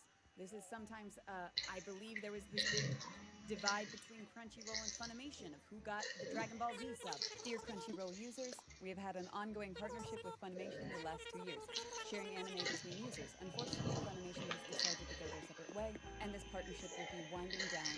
I want to clarify, I don't think it was over Dragon Ball Z. I believe just Dragon Ball Z is one of the ones that went to Funimation. Also, you can hear my dogs in the background. They're very upset that it's taken so many hours to edit this video. Even when it comes to subs, there are still companies bidding for the rights for those subs and to air them in different countries. So they may pay hundreds of thousands of dollars for the rights to put the subs of Black Clover and sell it on Crunchyroll. When you take a video, an entire video like that, sub or dub, you directly hurt the profits or maybe even just the break-evens of those animes and those anime companies. There are several anime companies in the States who paid for a dub, the rights to dub, and they lost money on the dub because it didn't get popular for 2 or 3 seasons. This is also sometimes why you will see a show, one of the reasons anyway, you will see a show that gets a dub and then never, the movies don't get dubbed or the next seasons don't get dubbed. There are more reasons than that behind it, but sometimes it is a financial situation. So when somebody else re-uploads the videos, it directly hurts the profit of those companies and can, in fact, if companies and animes have lost money to the point where they will not rebuy to dub again, it does affect my job as a dub actor. And if you're coming over here like, oh, I'm here to dub subs, I actually watch subs. As a dub actor, for the most part, I'll watch the Inuyasha dub was hella good in my opinion. I like the Sailor Moon 4 Kids dub, not for the terrible translations and the Pokemon dub, mainly because of the nostalgia and your trusty drying. Hey, I know. I'll use my trusty frying pan as a frying pan. God damn it, that show. Donuts! But re-uploading does directly hurt the feeds.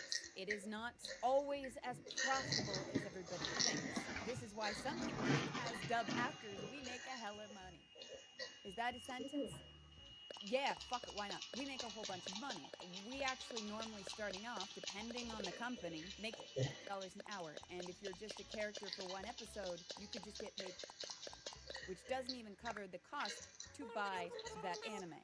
Later on, I will address how, as a voice actor, if I have to deal with these issues of copyright for characters that I helped create, in a sense, a voice film, that's part of the creation process. I'm not saying, oh, I made the show. Oh, because I voiced the show and the character I'm responsible for. You can thank me.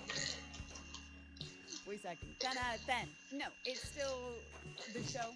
It's still the creator of the show, maybe the manga, but I am part of that creative process. And as somebody who's part of the creative process, if I cannot even sell a print and make money off of that print, it's a little weird to see somebody re-uploading videos of the anime and making $8,000 to $10,000 off Patreon every single month. Which, by the way, I do have Patreon. I make $70. Thank you. Thank you guys for doing that. Some people have asked me, Rachel, I would love to hear your commentary while we watch one of the shows you were in. Could you tell us, what you think about these lines? What it was like recording for the show? Any of that. And I always have to respond with, I would love to, but I'm gonna have to ask the company, and they will probably say no. Now, there are ways I could do this legally. However, that will be in the next section. But I, as a voice actor, cannot do that. In fact, sometimes if you are a voice actor caught by a company doing that, you will get blacklisted for doing that same thing. If you think they won't send cease and desist letters to voice actors, they will. That's my experience. That's why I kind of have an understanding of what's alright to do legally with anime rights and what's not alright. You can commission an artist to draw artwork. It just can't be too similar. You cannot sell the direct artwork. You do own your voice, so you can cut down clips together, but you cannot upload the entire episode.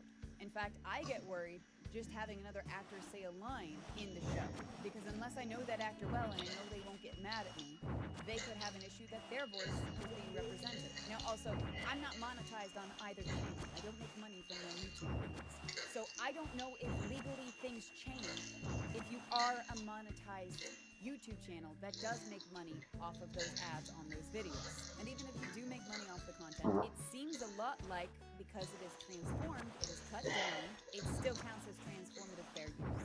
So, prefacing that, and all of this will hopefully stack up. I'm probably terrible at doing this type of content. I'm not, this isn't my forte.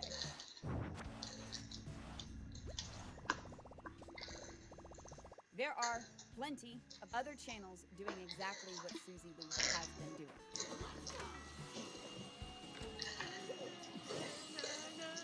He's as strong as I thought.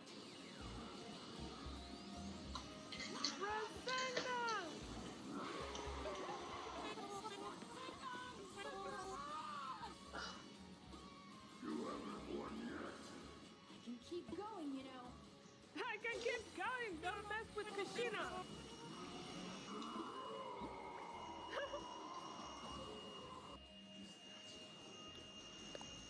Sage mode.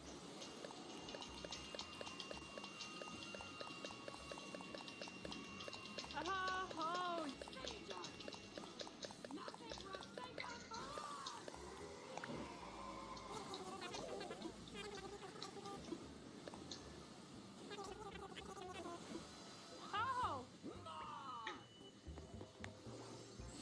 He has a bit of technique.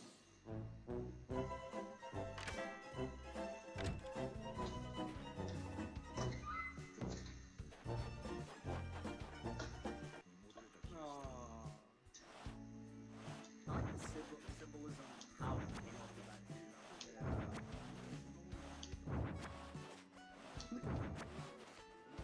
Yes, please what? Oh, that's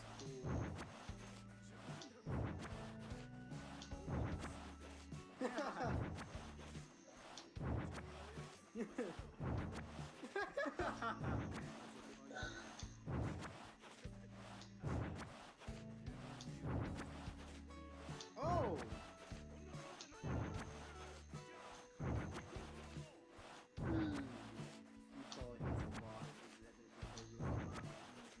He almost, his hair does look like Kakashi. And even here, it looks like there are some quick cuts, although how much is still left in, just for laughing, does not need to still be there. That is just filler. And we got enough of that in anime. Also, if you go over to their Patreon, which they do link to below, they say, please note that unedited anime reactions are illegal and will not be provided here. So they are aware that it's illegal. They're cutting the things out. Could they cut it out better? Yeah, but at least they're trying. At least they're aware of the law and trying to abide by it.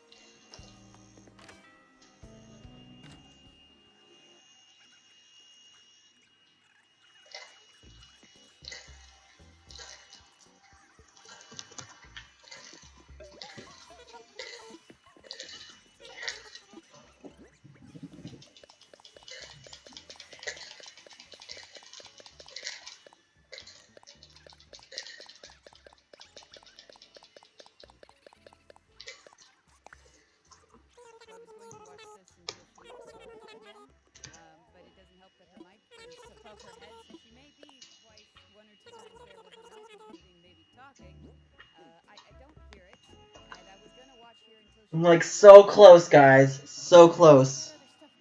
What are we at? Morning. Hi, Saren. How are you? I haven't seen any editing either. And again, I'm not telling you guys to harass these people. I'm just hoping that these people understand that this is against the law. Maybe that was her, possibly?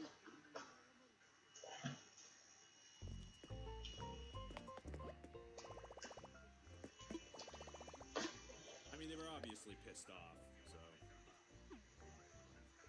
Alright, so it's 54.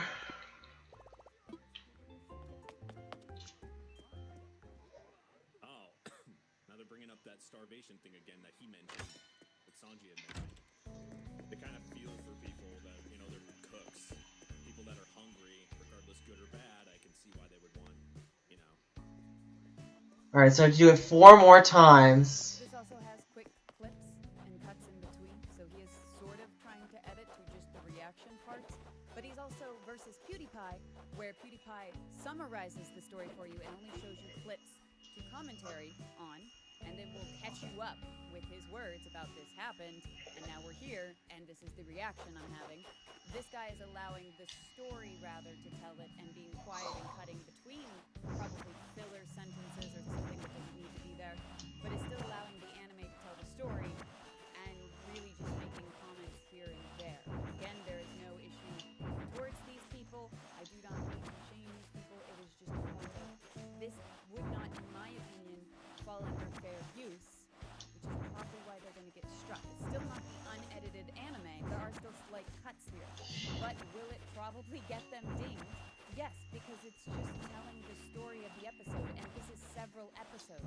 PewDiePie did a, here's Yu-Gi-Oh! Episode 1, go watch the rest of the anime, versus doing all of the anime episodes.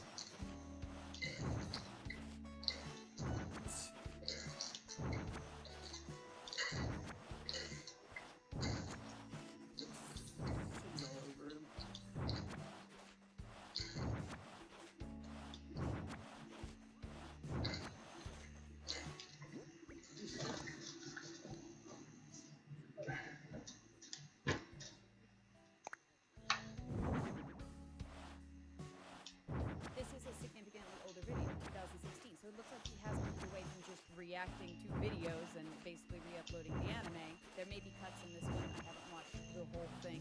Seems to have moved away to actual reviews that are legal versus this. I would assume probably because he's not playing. But it could be somebody who didn't know they were breaking the law and then changed their behavior. I'd actually rather assume that one, but this means the creator is evolving and is trying. There's nothing wrong with people who don't understand that they're breaking the law once they realize that they've broken the law, changing it and stop breaking it. Most of the other ones that I saw were newer, but this is from 2016. He has since changed his content to actually be legal.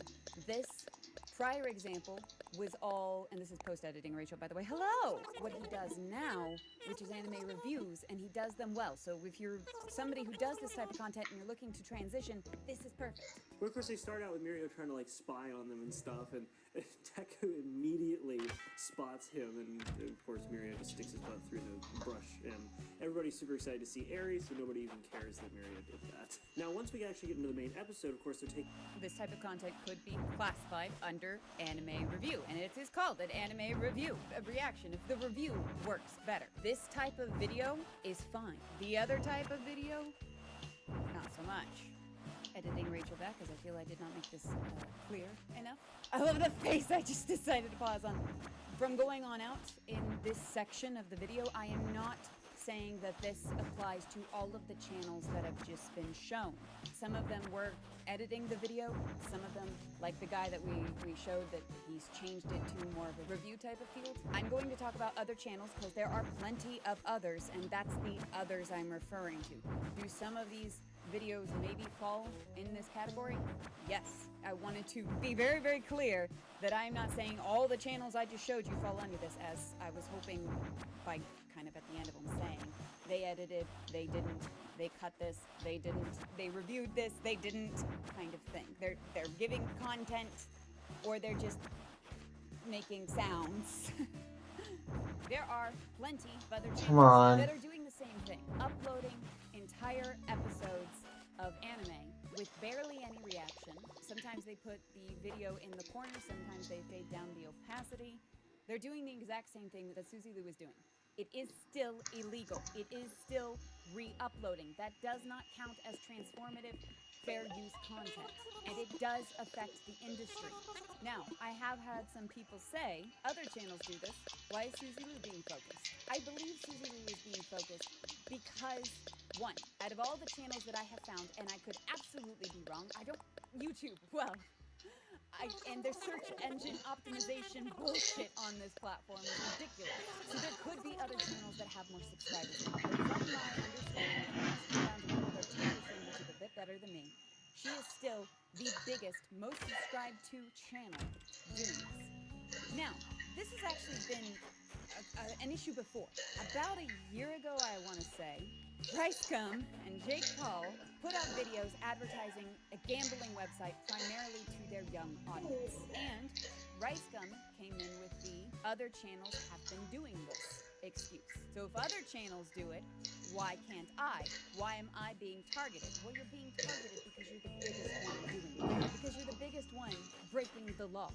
And showing that other YouTubers have promoted this website as well. So Ricegum made a response video saying, "This dude calls me out for mystery unboxing." I think it used to be called PewDiePie calls me out for mystery unboxing. I guess he changed it. I don't know. But basically, I mean, his response is laughable. I don't know why anyone would expect anything else, honestly. But anyways, he did the same type of video, like 3 months ago. No one said anything. It wasn't a problem back then. Look. All these guys right here, right? They're David Dobrik's whatever. They're influential, got kid fans. Same thing, open up boxing. This was 3 weeks ago, way before I was doing it. Why did no one bring it up 3 weeks ago or even talk about these guys? Everyone else did it. It's not my fault. Everyone else did it. Why is no one calling them out? Yeah, I did, dipshit. Okay, I brought it up in my video. Jesus fucking Christ. That doesn't change anything. The weakest response ever. I didn't even press that much in my video the fact that they're promoting gambling to kids, because I know Jake Paul and Ricegum don't give a shit. Obviously, they don't care. They just want to make money. That's all that matters to these people. There's no reason to call them out for anything unethical. But if you have something illegal, it's going to reflect badly on everyone on YouTube. Ironically, you know, when Ricegum deflects to other people doing the same thing, you know, it's a apology, but he also kind of has a point. Why did no one care about all these other YouTubers doing this thing? I think it was the same thing with BetterHelp. So many people promoted BetterHelp, and most likely they did it because they saw someone else promote it and didn't think twice about it. They just thought, hey, well, other people are promoting this, so I can do it as well, right? And that's kind of the problem. You need to look into these things yourself and at least take responsibility when it comes out about it. Because even with BetterHelp, you know, when the story came out that it's kind of a shady website, a shady service, a lot of people took it they did the right thing, you know? But so many people didn't. People were just silent and didn't make any reaction or deflected as well. Yes, there are others, but just because a majority of people are breaking the law does not mean the law doesn't matter. And I am fully here to address that other channels are doing it. Suzy Lou is not an exception to this rule that is hurting the industry. If you are only coming after Suzy Lou for the anime rights, it's not just her. And I'm not going to tell you to go target these other content creators. Hopefully they find the video.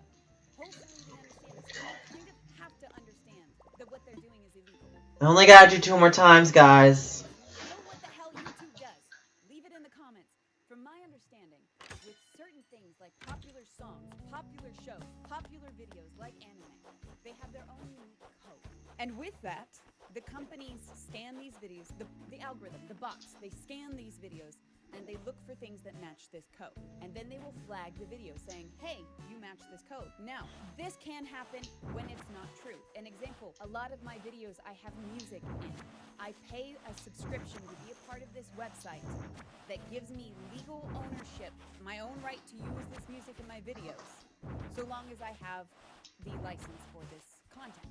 They sell the license, they sell the content. It will still get flagged because some of these musicians will sell their songs. There's several different companies that allow this. They'll sell it to company A, company B, company C.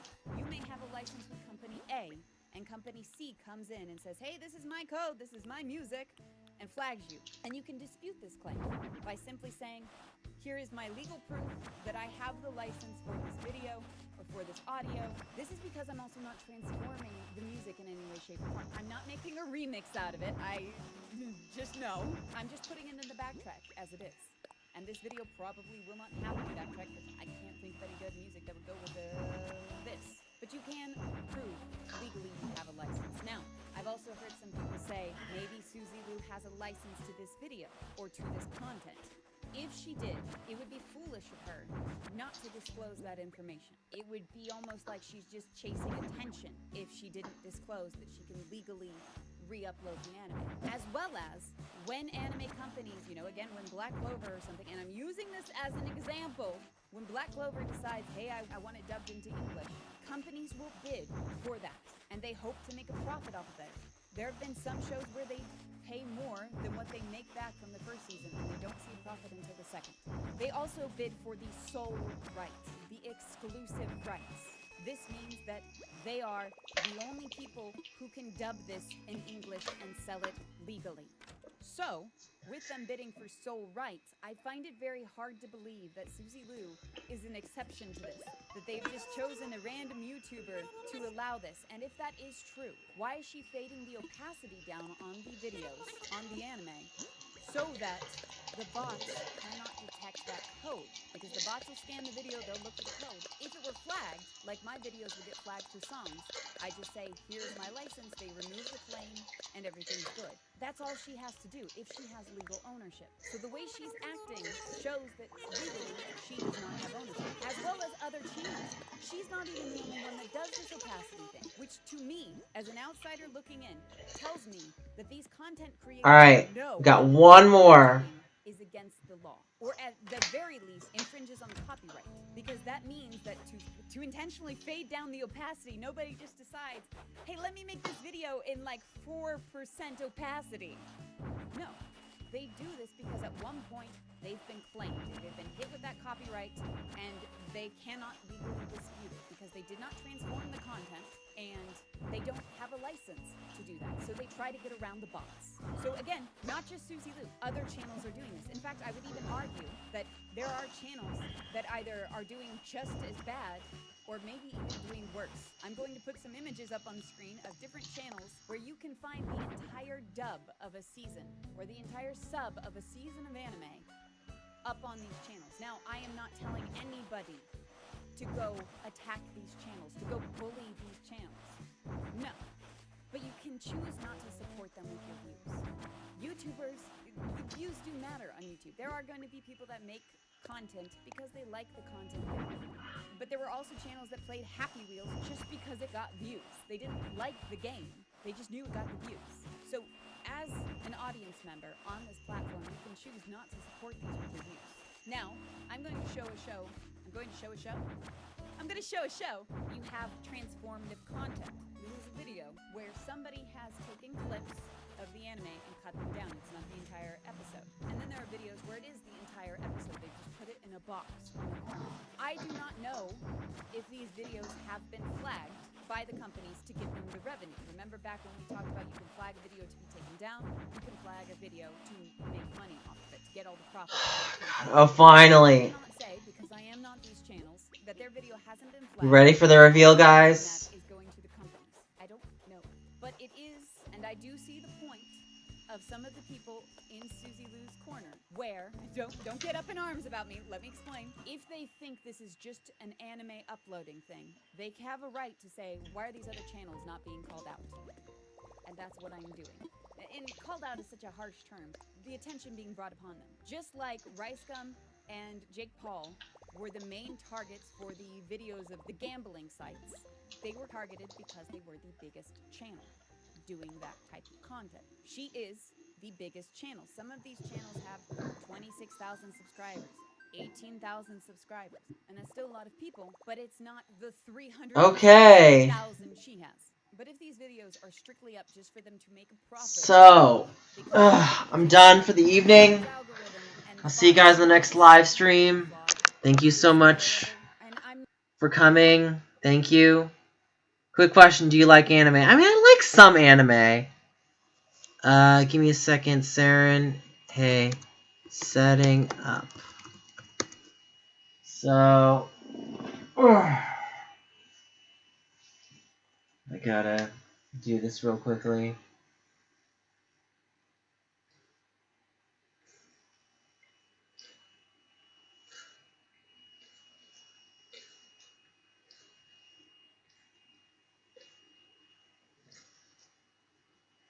So, yeah, I gotta finish, so sorry about that. Like, comment, subscribe, and I'll see you guys.